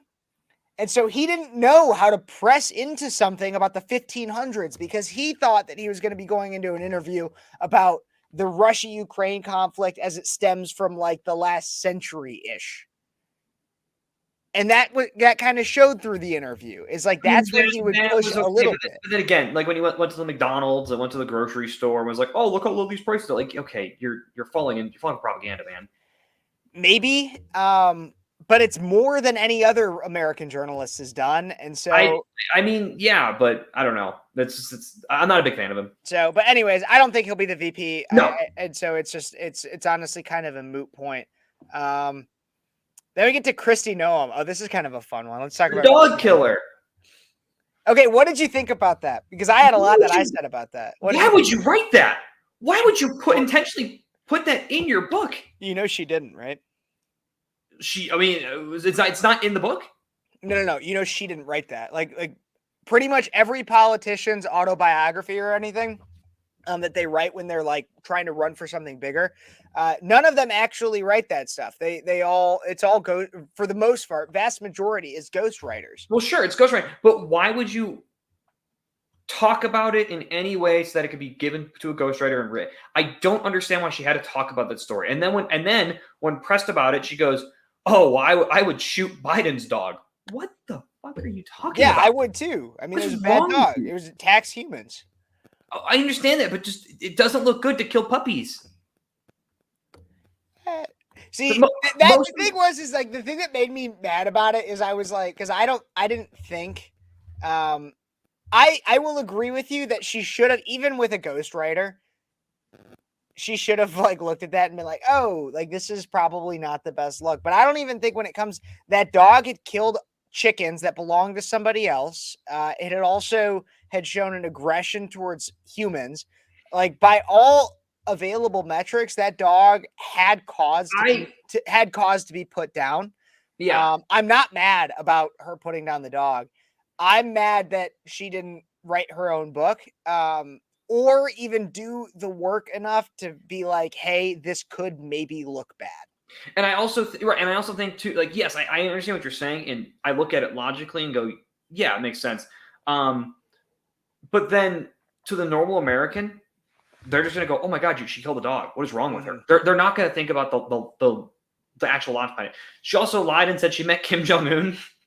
Yeah, that was. But again, I don't think she wrote that. Like, she didn't write that. I think she did. I mean, and you want to know is I think that her life was like just so uneventful to some extent. I haven't read the book, so I can't really say. This is just me making kind of a joke. Her life was so uneventful that even being the governor of South Dakota, her life was so uneventful that her ghostwriter was like, "Hey, I'm just gonna add some random shit in here because I think it'll be funny." Yeah, I mean, and I think she openly admitted that she was a ghostwriter, but it's like, okay, that's fine. But yeah, she's just not a bright person. Yeah, thank you, Demon Goral. Yeah, she's just not a bright person. I don't think she's bad. I just think she's stupid. No, and it makes me really sad because one of the first times I ever saw her speak, it was about 3 years ago, and she had a quote that she said at that conference, and I really liked her. And up until all these stories, I loved her, and I thought she was amazing because she was very conservative. Her policy showed that.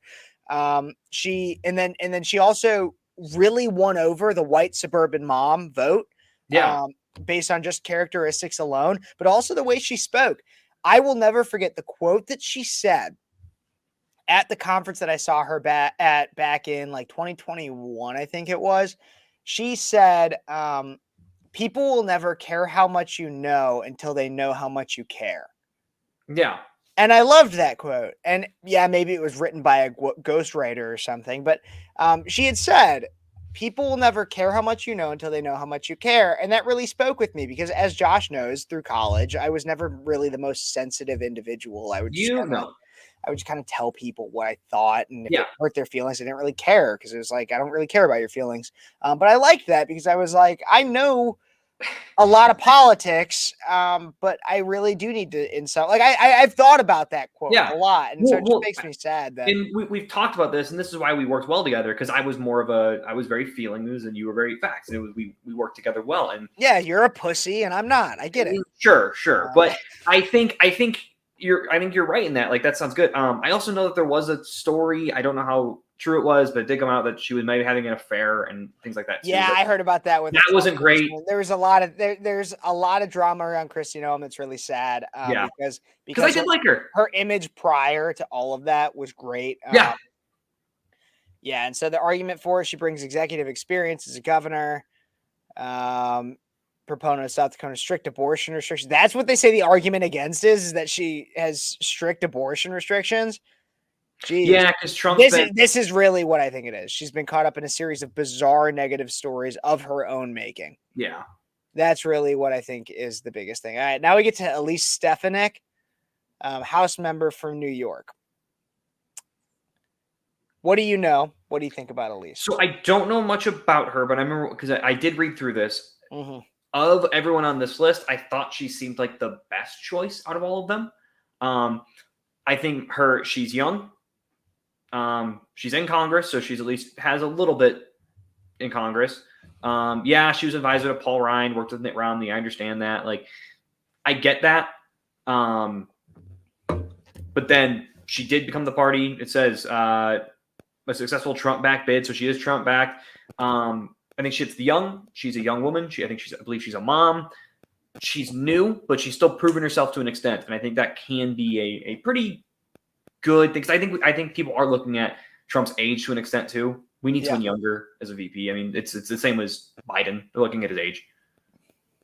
No, that makes sense. Yeah, I got to be honest. I know that at one point she was floated as even being maybe the speaker. Mm-hmm.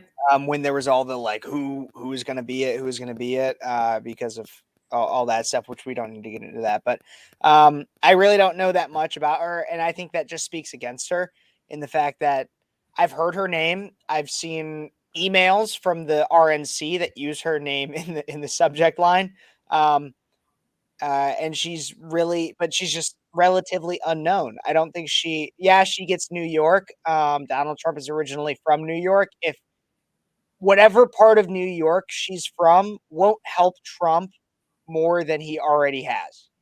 Yeah. But I do think that'll help speak to the East Coast, and he could possibly pull off. I mean, like even that one in Vermont, or there are some maybe could pull one extra state, like Virginia. I think Virginia. Now we get to my guy, my boy right here, JD Vance. I love JD Vance. JD Vance is amazing. I'll get into my whole thing about JD Vance, but Josh, what are your thoughts? So I don't know much about JD Vance. From what I've seen, I've gone back because I think at first when I saw him, I was like, he seems a bit kind of that like I want Trump's backing. I'm gonna do anything. Now that I've actually seen him in action, otherwise I'm like, he's actually seems pretty reserved and pretty well spoken, well put together. I don't hate JD. I actually think he's okay. See, he doesn't match your want or belief in in the minority or anything like that. But I really like him. He's a strong conservative, and also his background is absolutely fascinating. Anybody who has read or seen the movie or both of Hillbilly Elegy, it's based on his life, and he comes from a very, very not traditional. It's not traditional. That's not what I want to come up with. But a very unique and inspiring. I think that's really what I'd say. Upbringing in terms of the fact that he has lived to some extent the American dream. Now, not the American dream of like, oh, you immigrate to America and then you work your way up from the bottom. No, he's lived the American dream in the idea of like you can be somebody who he came from a family where his mom was a drug addict, didn't know his dad, had multiple men that would circulate through that his mom was dating, ended up going to live with his grandmother. His grandmother, who still was not that great of a person, at least instilled some level of value to him and said, work, came from poverty, destitute, worked his way up, ended up going to Yale Law School when it still actually meant something to go to Yale. Yeah. Got his law degree from there while also working to make sure that his mom could get through rehab. And then now is a United States Senator. Yeah, wrote a book, got it published. Like this man has gone through so much. And if he can go through all that and get to where he is, I believe that he deserves and should be a thought leader for the American. Well, and I think he has a similar background to DeSantis because it says law school. Then he's a Marine veteran as well. I think those two are in the same vein. Grew up, DeSantis grew up blue collar. Grew up sort of that, worked himself up to everything. I actually think those two could be a good ticket together in the future. I think they could be a great team together. So even if he doesn't choose him this time, I think he has a bright future, especially if DeSantis does go back in and start to do, and wins. I think will eventually win. I think him and JD Vance could be a great team together. I think they're fantastic. No, I love JD Vance. Honestly, he is my pick. I don't think DeSantis Trump should work this time, and that might be something that comes up later in this, so I won't get into all that right now, but I just think that JD Vance would be a great pick for VP, and no matter what, JD Vance should be a Republican leader in the future. Let's get former Trump administration officials. I've talked about Ben Carson before. I don't necessarily dislike this pick. What are your thoughts on him, Josh? I like Ben Carson. He's quiet. I think it's his only thing. He's quiet, but I do like him. I think he's a cool guy. I think Trump should bring him back in the administration if he wins, and to do something, because I think he did a good job. Yeah. So I actually met Ben. He wrote a children's book that I've read. Actually, I don't know if I ever read it on when I had YouTube, but I know I read it on the radio when I was still doing it live from the studio, and I really do like Ben Carson. I think I think he'd probably be after JD Vance, like my second or third pick, because I really like him. I think he is a good person. I think he's incredibly intelligent. I think he's quiet to the point of which he lets, to some extent, like a black Mike Pence, for what Mike Pence was in 2016. He fits the identity politics mold to some extent, while also being a very educated man. He is older, which is kind of something that I don't love, but overall, Ben Carson, I think is somebody that could win some points for Trump. Yeah. So I like him. Don't dislike him. Mike Pompeo. Then we get to the former Secretary of State. Thoughts on Mike Pompeo? I don't know much about Mike Pompeo, genuinely. I hear some things about him. I don't know really much about him. I don't know. He's a really interesting person to listen to speak. I would never actually see him as a vice president. I don't even really know why he's on this list. It's interesting that he was included on this list. He was not one that I was expecting to come across. I just think he's an interesting. I think he is a longtime Politico. Yeah. But I just don't think he should even be on this list. Sarah Huckabee Sanders, interesting choice. Not one I was expecting to see on this list, but just not one I thought of. Thoughts on that, Josh? I like Sarah Sanders. I think she's great. I think but she's a new governor. I think she needs to be down there in Arkansas fighting the good fight down there. That's it. I mean, I think that's where she should stay.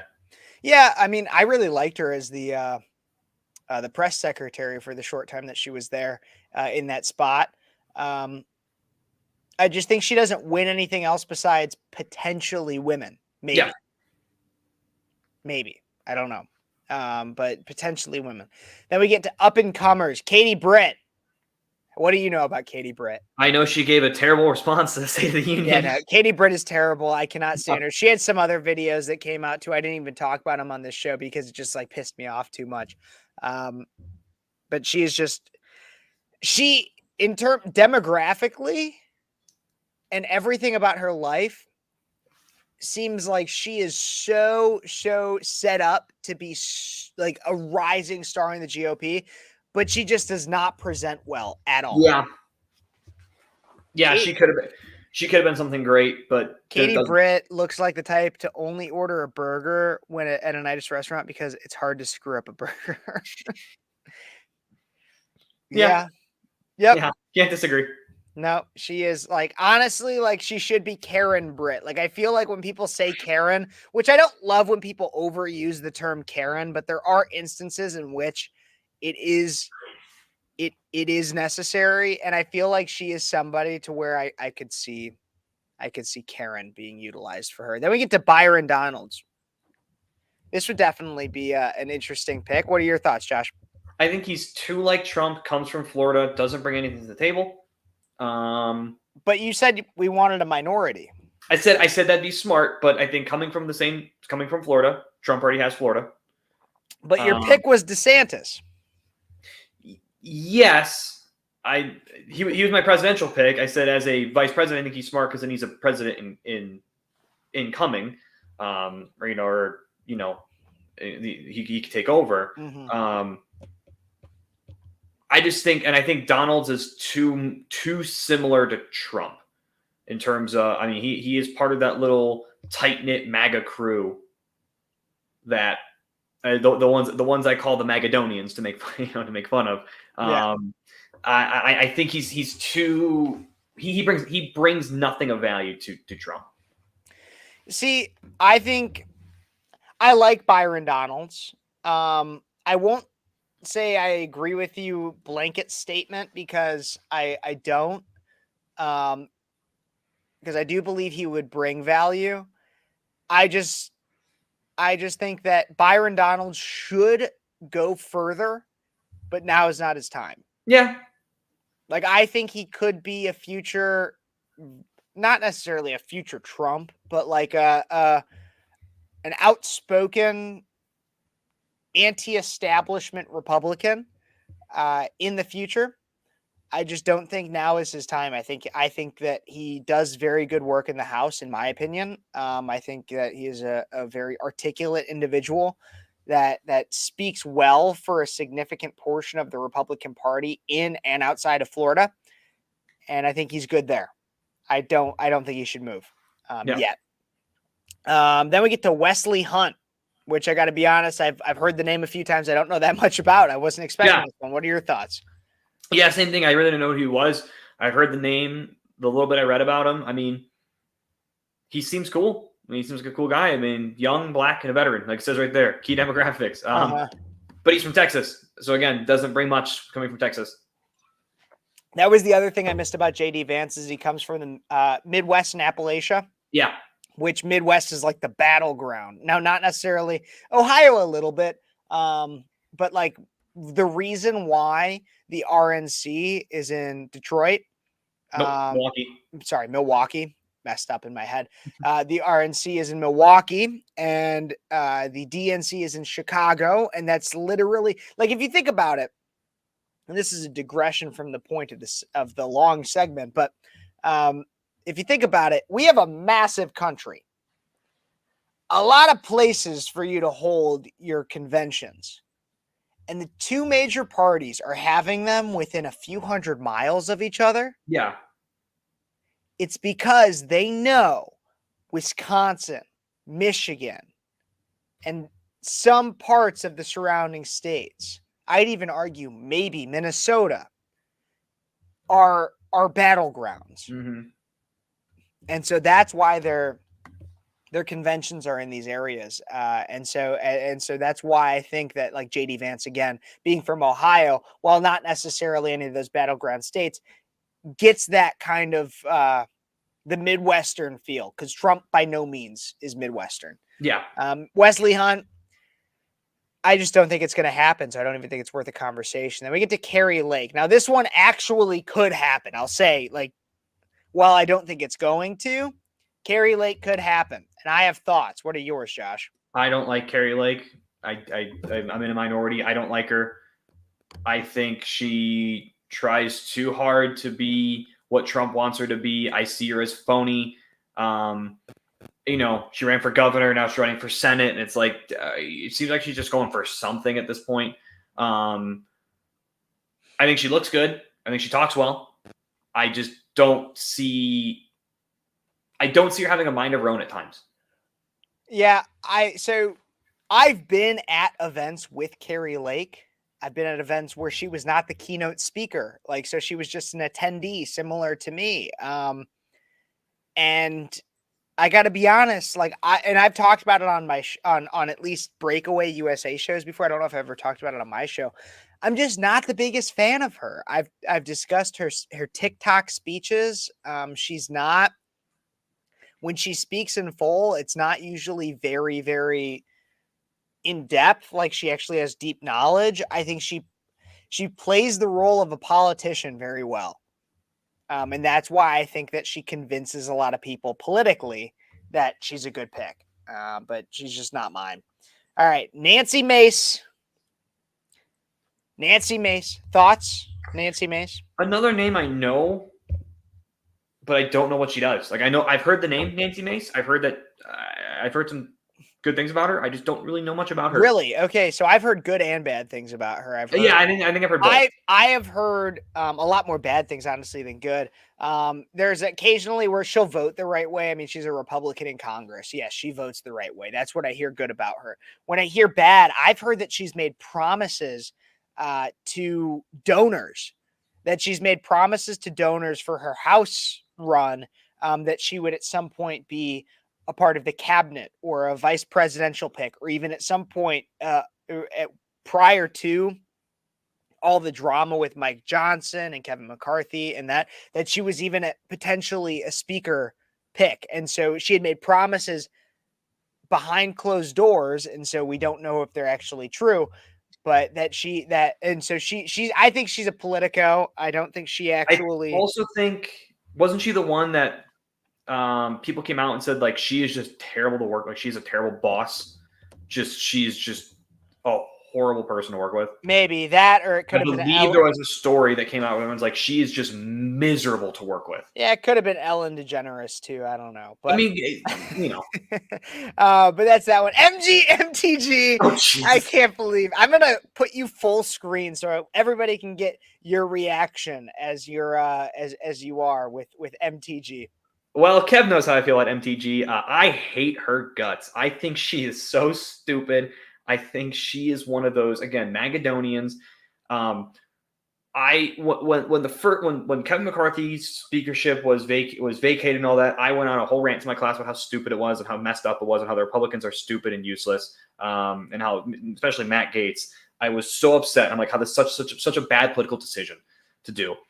Wait, you went on a rant to your class about this? I talked about how much I thought politically it was a bad idea and how I thought this was really dumb to look for Republicans. Yes, I was explaining it in depth what it did and how I thought that Matt Gaetz made a dumb decision by saying, "Oh, I don't have a plan." I'm like, if you're going to do this, have a plan. And I think, and that's kind of what I was getting into, was have a plan. And it was very interesting how Did any of your students argue against you? No, they all agreed. Oh, well, that's a problem. They all agreed because I think it was stupid to do. When MTG or when Marjorie Taylor Greene decided to do it for Mike Johnson, it was a bad idea. It was a stupid idea. She's gaining nothing politically. I don't like her. I think that she is just, again, one of these MAGA shills that's just going to keep trying to appease Trump, and that is it. I do not like MTG in the slightest. You're muted. Sorry about that. I don't necessarily dislike her. I just think that it's similar to Byron Donalds in terms of, like, I like where she's at in the House. I like what she does in the House for the most part. And I've talked against when I dislike some of the things, that she does. But overall, she votes the right way. And I did. I mean, the thing is, though, is that she also shifts with the wind. I mean, think about it. There was at one point, Josh, where you were mildly praising her because she advocated to keep Kevin McCarthy in the House. Yeah, I did. I actually, I remember she did do that. And I said, you know what? I think a broken clock's right twice a day. And this is one of the times she's right. And she's saying something fairly decent. But then when she was like, well, I'll get rid of Mike Johnson for the exact same fucking reasons, I was so upset. You can say it. This isn't going to go on. That's true. I forgot to turn on the radio. No, I was just like, you're disingenuous. Yeah. I don't know. I don't know if it's necessarily disingenuity, just disingenuity. I think it's I'll figure out the word later. I'm not perfect, everybody, just so you know. No matter how much my mom tells me I am, which is also a lie. No matter how much Josh's mom tells me I am. Gina, if you're watching, I love you.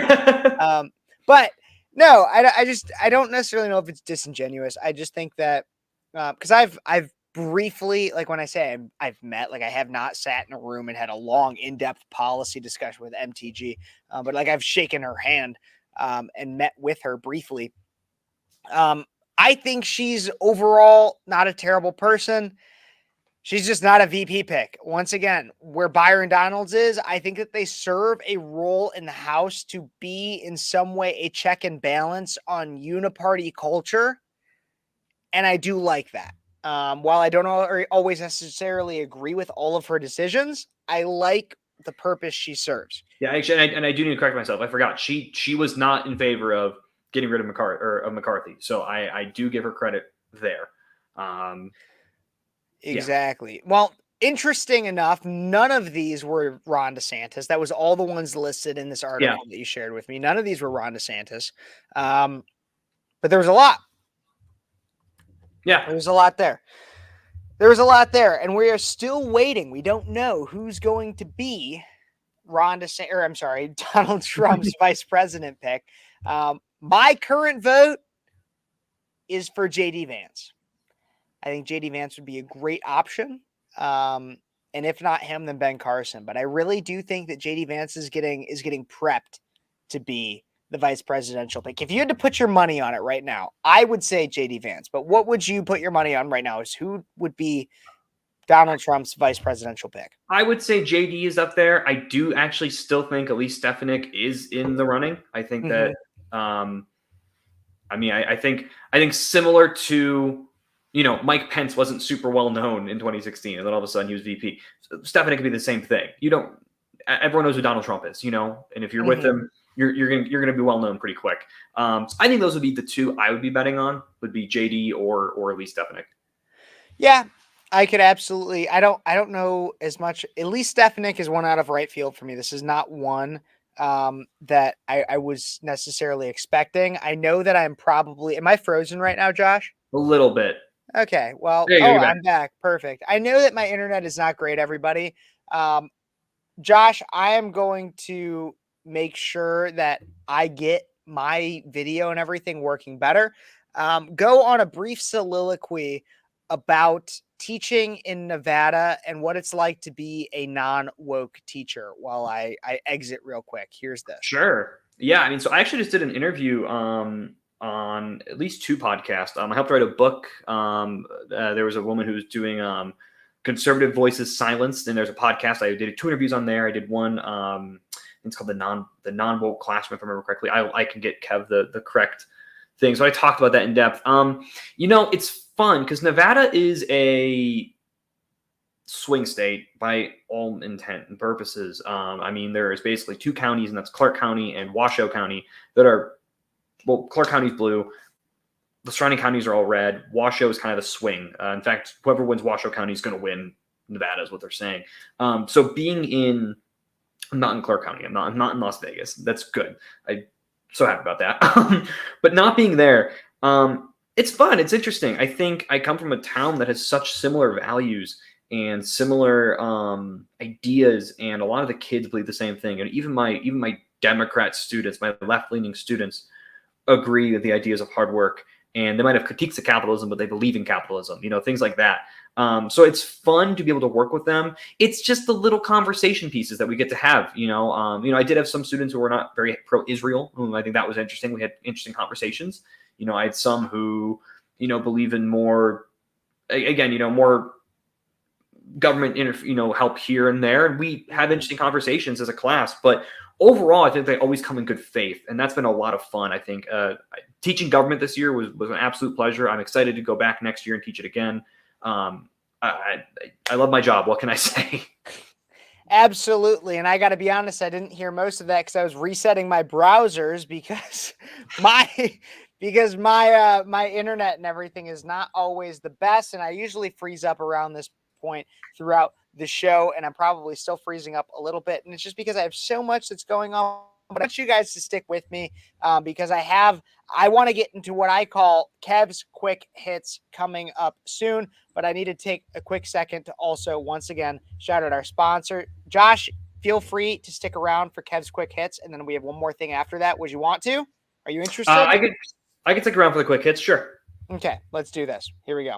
But let's take a look at Freedom 2.0.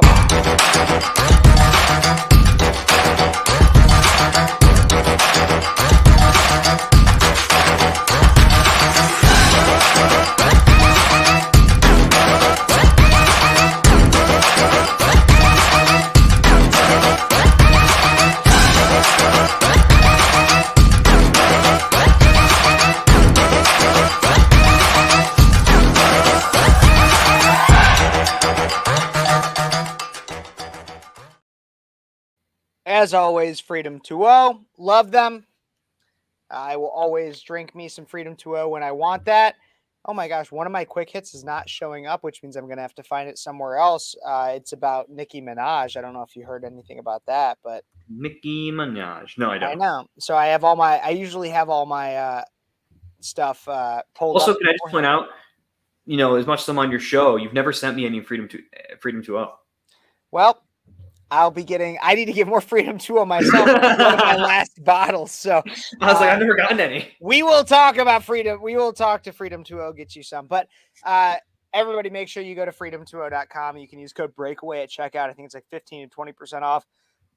And I'm going to make sure I start putting the link in the comments because I haven't been very good about that. But don't worry, we will do that. Now we're going to get to some of Kev's quick hits. The first one here is Governor Chris Sununu reveals that there are two governors that all the other governors can't stand. New Hampshire Governor Chris Sununu, who's a Republican, said during an event this week that many of the governors across the country get along with each other, but there are two in particular that no one likes. And he made these remarks during a fireside chat at the Reagan Institute Summit of Education in Washington, D.C. on Thursday when he was asked by a moderator about how governors can play a bigger role leading the U.S. forward. Take a look and a listen to this clip from that. Here's Chris Sununu here. Governors are CEOs. Governors have to deliver. So how can governors play a bigger role in leading us out? Yeah, again, lead by example. And I think, look, almost all the governors get along. I mean, in my 8 years, I can honestly tell you there's really only been two, maybe a third, but two real governors that really nobody liked. Nobody cared for at all. I don't mind. Would you say who they are? You really want me to? Yeah, Andrew Cuomo. Complete jackass. No one likes him. And I gotta be honest. No one cares for Gavin. Gavin's just a prick. Excuse me. He just is. It's really disappointing. I got along with him. All of us got along for a while. But even the Democrats, they won't tell you out loud. But behind closed doors, you're like, oh God, look who's coming. They all roll their eyes. Governors are CEOs.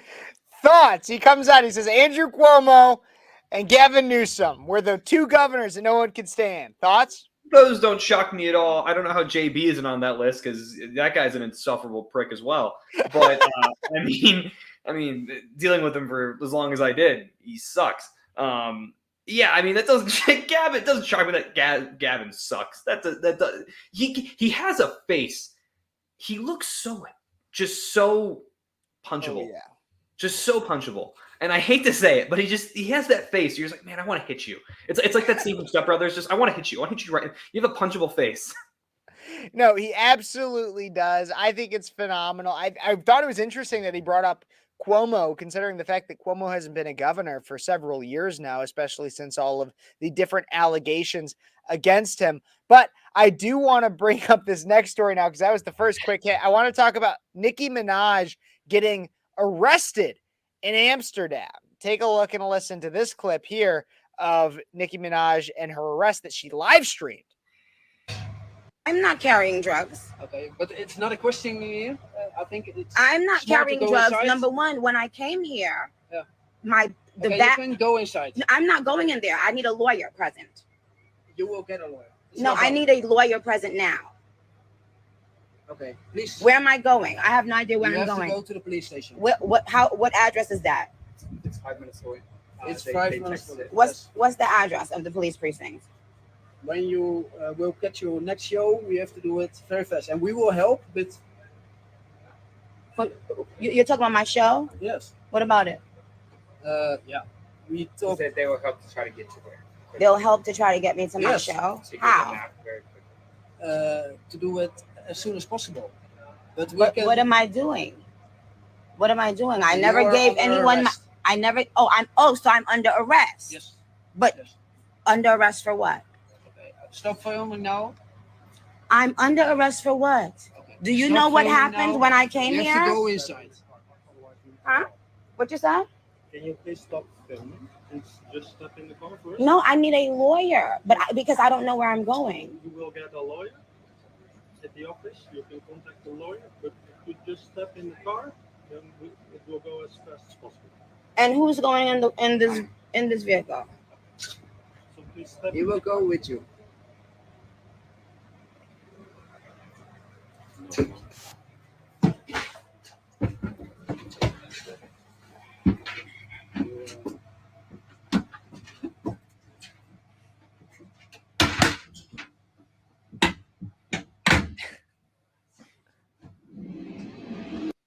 So that was Nicki Minaj's arrest. She just got arrested for claims of drug possession in Amsterdam, marijuana apparently within her luggage. What are your thoughts, Joshua? I have a lot of different things to say about this, but I want to know initial reactions to that video there.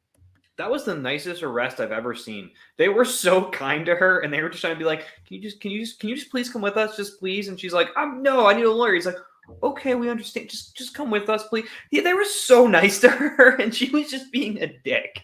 Absolutely. Well, that's kind of what I was thinking. Is so like, there's a few things here. Is first off, I think that there's an entitlement that she gets from just being a celebrity, like the "Do you know who I am" kind of belief. But even with that, I just have a firm belief that because of our media recently in the last few years, if you go to another country, before you go there, understand and abide by their laws and customs. And this comes from all, like, 'cause even there was right-wing people that got really angry about a guy that went to Turks and Caicos. He had ammo on him. He had ammunition on him, and they got really mad that he got arrested because he had ammunition on him in Turks and Caicos. It was illegal for him to have ammunition on him. All these problems with that. Okay, well, that was against the law in Turks and Caicos, just as much as it was illegal for Nicki Minaj. I was about to say Nikki Haley. Nicki Minaj to have marijuana on her in Amsterdam, just as much as it was illegal for Brittany Griner to have marijuana on her when she was in Germany, I believe is where she Russia, where she got arrested. Yeah. I mean, so the way I see it is respect their laws and customs. Now, at the same time, I don't care how much I dislike you, whether that's Brittany Griner, Nicki Minaj, or the guy from Turks and Caicos. I don't care what level of dislike I have for you. America should be seeking to bring Americans home, period. Like, if you're an American and you want to be here and you're arrested in another country, we should bring you back here. And then whatever your crime is, we should, just as much as like, if a kid gets in trouble at school for doing something that's against school rules, the parents should reprimand them at home for whatever they see as the issue. And so that's what we should be doing. Yeah. If you're a citizen of America, but you're not a citizen of wherever you're arrested and in jail, yes, we should get you home and figure out what your crime is here. Yeah. Yeah. I mean, I went to England and I was so cautious England's not very different in terms of, it's Western. It's not very different, but I was like, okay, I got to know what laws are there. What are some of the things I can't do? What are things I can't bring? I had to learn all that stuff because I didn't want to get in trouble. I mean, I was afraid I think I was more afraid to speak while I was there because I'm like, I'm going to get arrested for a free speech violation. But like, I was like, I have to know the laws. So I understood and I learned the law, and it's that simple. I mean, it's exactly, that's why I can't travel. Yeah. But no, I just thought that one was very interesting, but I want to get to, because I want to make sure we get to all these quick hits before we end this out. But I want to talk about this one. Hillary Clinton has been in the news. And she's been in the news because she always somehow finds herself there.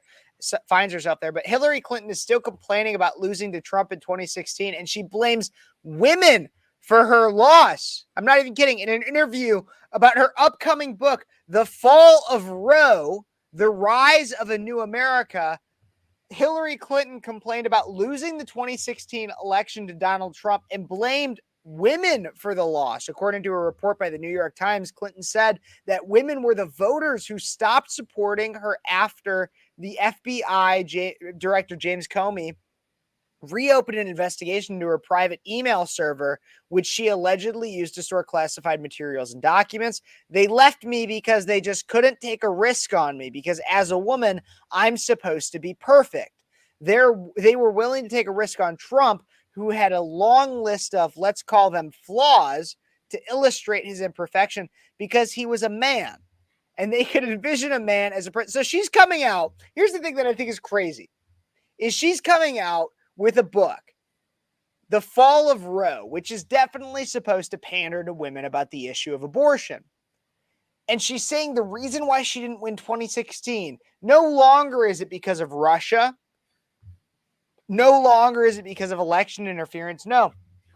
Now it's because women saw her as imperfect. Josh, thoughts? Yeah, I mean,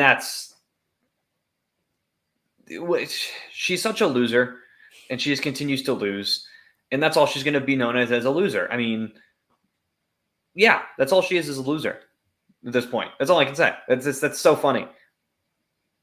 Absolutely. I do want to tell you this interesting little tidbit. Most of my students did not know that about the Bill Clinton scandal with Monica Lewinsky. Yeah. I had to inform them about that. That was really fun. Really? They didn't know about Monica Lewinsky? They had no idea. That's crazy. Well, that's because they're all like 16, so they were born in like 2009, right? 2008? Even more crazy, most of them did not know that Donald Trump was a reality TV star. Really? They've only known him as a politician. Oh my God. I know. Yeah, well, because when you think about it, they were like 8 years old.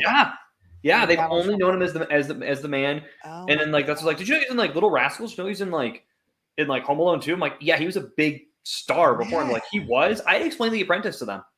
That's such an off topic. I just remember that. It was really interesting to me. That's so crazy. Yeah. You're on summer break now, right? Yeah, we just ended last week. Okay, we're gonna start doing some live streams where it's just you and I talking about the things that your students think, because it's just it's interesting. It's just crazy to me. They're an It's interesting just bunch. crazy to me. No, but now I got to get to, because that was Hillary Clinton. We got to get to medical schools are lowering their standards, and so I want to start off with this clip from Don Lemon and what he had to say, and then we're going to get and I'm going to show the proof. But we got to talk about Don Lemon first. All right, that's been a target of yours lately on X. There was a repost of Ben Shapiro that you claim that DEI is killing people. Specifically, you point to medicine. You claim that DEI programs are putting people at risk. Do you really believe this to be true? And what evidence do you have to support it? What I was referring to there was that if we lower the standards for doctors, such so that they, if the test for a doctor is lowered, then the probability of them making a mistake and killing someone is obviously going to be higher. Wait, say that again. I'm not sure I understand what you said. I want to make sure I understand what you're saying. Yes, if the standards for passing medical exams and becoming a doctor, or especially something like a surgeon, if the standards are lowered, then the probability that the surgeon will make a mistake is higher. They're making mistakes in their exam. They may make mistakes with people, and that may result in people dying. What evidence do you have, though, that they're lowering the standards? There's no evidence of that. I believe there is. There's no evidence of that, Elon. What is the evidence? I believe they have literally lowered the standards at Duke University, and that is what the article was referring to. There's no evidence. Saying they have not lowered the standards? There's no evidence about lowering standards, and I think that There's no evidence about lowering standards. I'll let him even finish for the 5 seconds that are there. there is. I believe that is a false statement you're making. Okay, well, we'll figure it out. I believe that that's a false statement that you're making. Well, then we look right here. Whistleblowers at UCLA Medical School say it has dramatically lowered admission standards for minority applicants. As a result, they say 50% of some cohorts now fail basic tests of medical competence. We've obtained shocking internal data. If you look at all the data through these different threads, your doctors, hey, if they meet the certain DEI requirements, it doesn't matter if they pass the test. It doesn't matter if they're competent. It just matters that they're inclusive. Josh, thoughts? Yeah, I mean, so as an educator too, I think that's important to say. I mean, listen, everything needs to have standards, and you need to meet the objective standards, and that's it. I don't care what race you are. I don't care what gender you are. If you are the best at what you do, you deserve the job. You deserve to get in. It's that simple. And I think that we are so caught up in this your identity. It's so stupid. I mean, I do good at my job, and I have standards and tests and data to back it up. I'm held to the same standard as a 20-year veteran. They gave me grace my first year because your first year is so hectic. But now I'm at the same level, So experience doesn't matter. Experience doesn't matter. I am held to the exact same standard. I have to the exact same level. That's how it should be. It should just, if you are good at what you do and you have the standard and you meet the standard, whether you're black, white, Hispanic, Indian, a woman, a man, non-binary, whatever you are, if you hit the standard, you're in. It's that simple. I don't get why that's so controversial now. No, absolutely. But it's going to be controversial. And the reason why it's going to be controversial is because we live in a world that values more the color of your skin rather than the content of your character, the content of your work, your merit as an individual. And that's what we have. I mean, that's what we have in our medical schools. That's what we have to some extent in our law schools.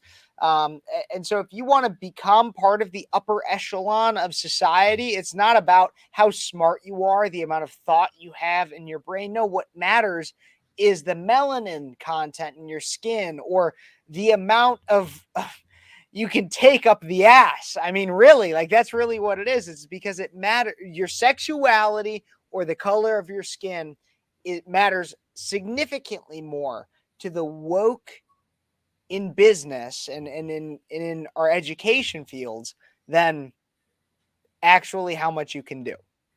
And that's really the way I see it. And even to prove that further, I mean, you look at things like Hollywood, which brings us to our fifth and final quick hit of the night, which will close out our show, because I don't think I'll have time for the last thing I wanted to do, which, don't worry, everybody. If you like, subscribe, share, and comment, you will not miss a minute. I will still make content for you guys. I will still bring more and talk about things. But I want to talk about our fifth and final little thing here, which, Josh, I wanted your reaction to. George Floyd, who is 4 years sober as of yesterday, May 25th. George Floyd has a biopic coming out called Daddy Changed the World, and it's greenlit, and it's produced by his 10-year-old daughter. The mother of Floyd's daughter expressed hope that the film will reignite efforts to pass the George Floyd Justice in Policing Act. Movie studios and a prominent screenplay writer are working on a biographical movie about the life of drug addict George Floyd, the man whose death in police custody launched a summer of violent protests in 2020. The project will not be a straightforward biopic, but a gritty drama of a man and his community thrust into the fiery light of history. He will not be portrayed as a perfect person, we're told, but as one with flaws and many layers, like all of us.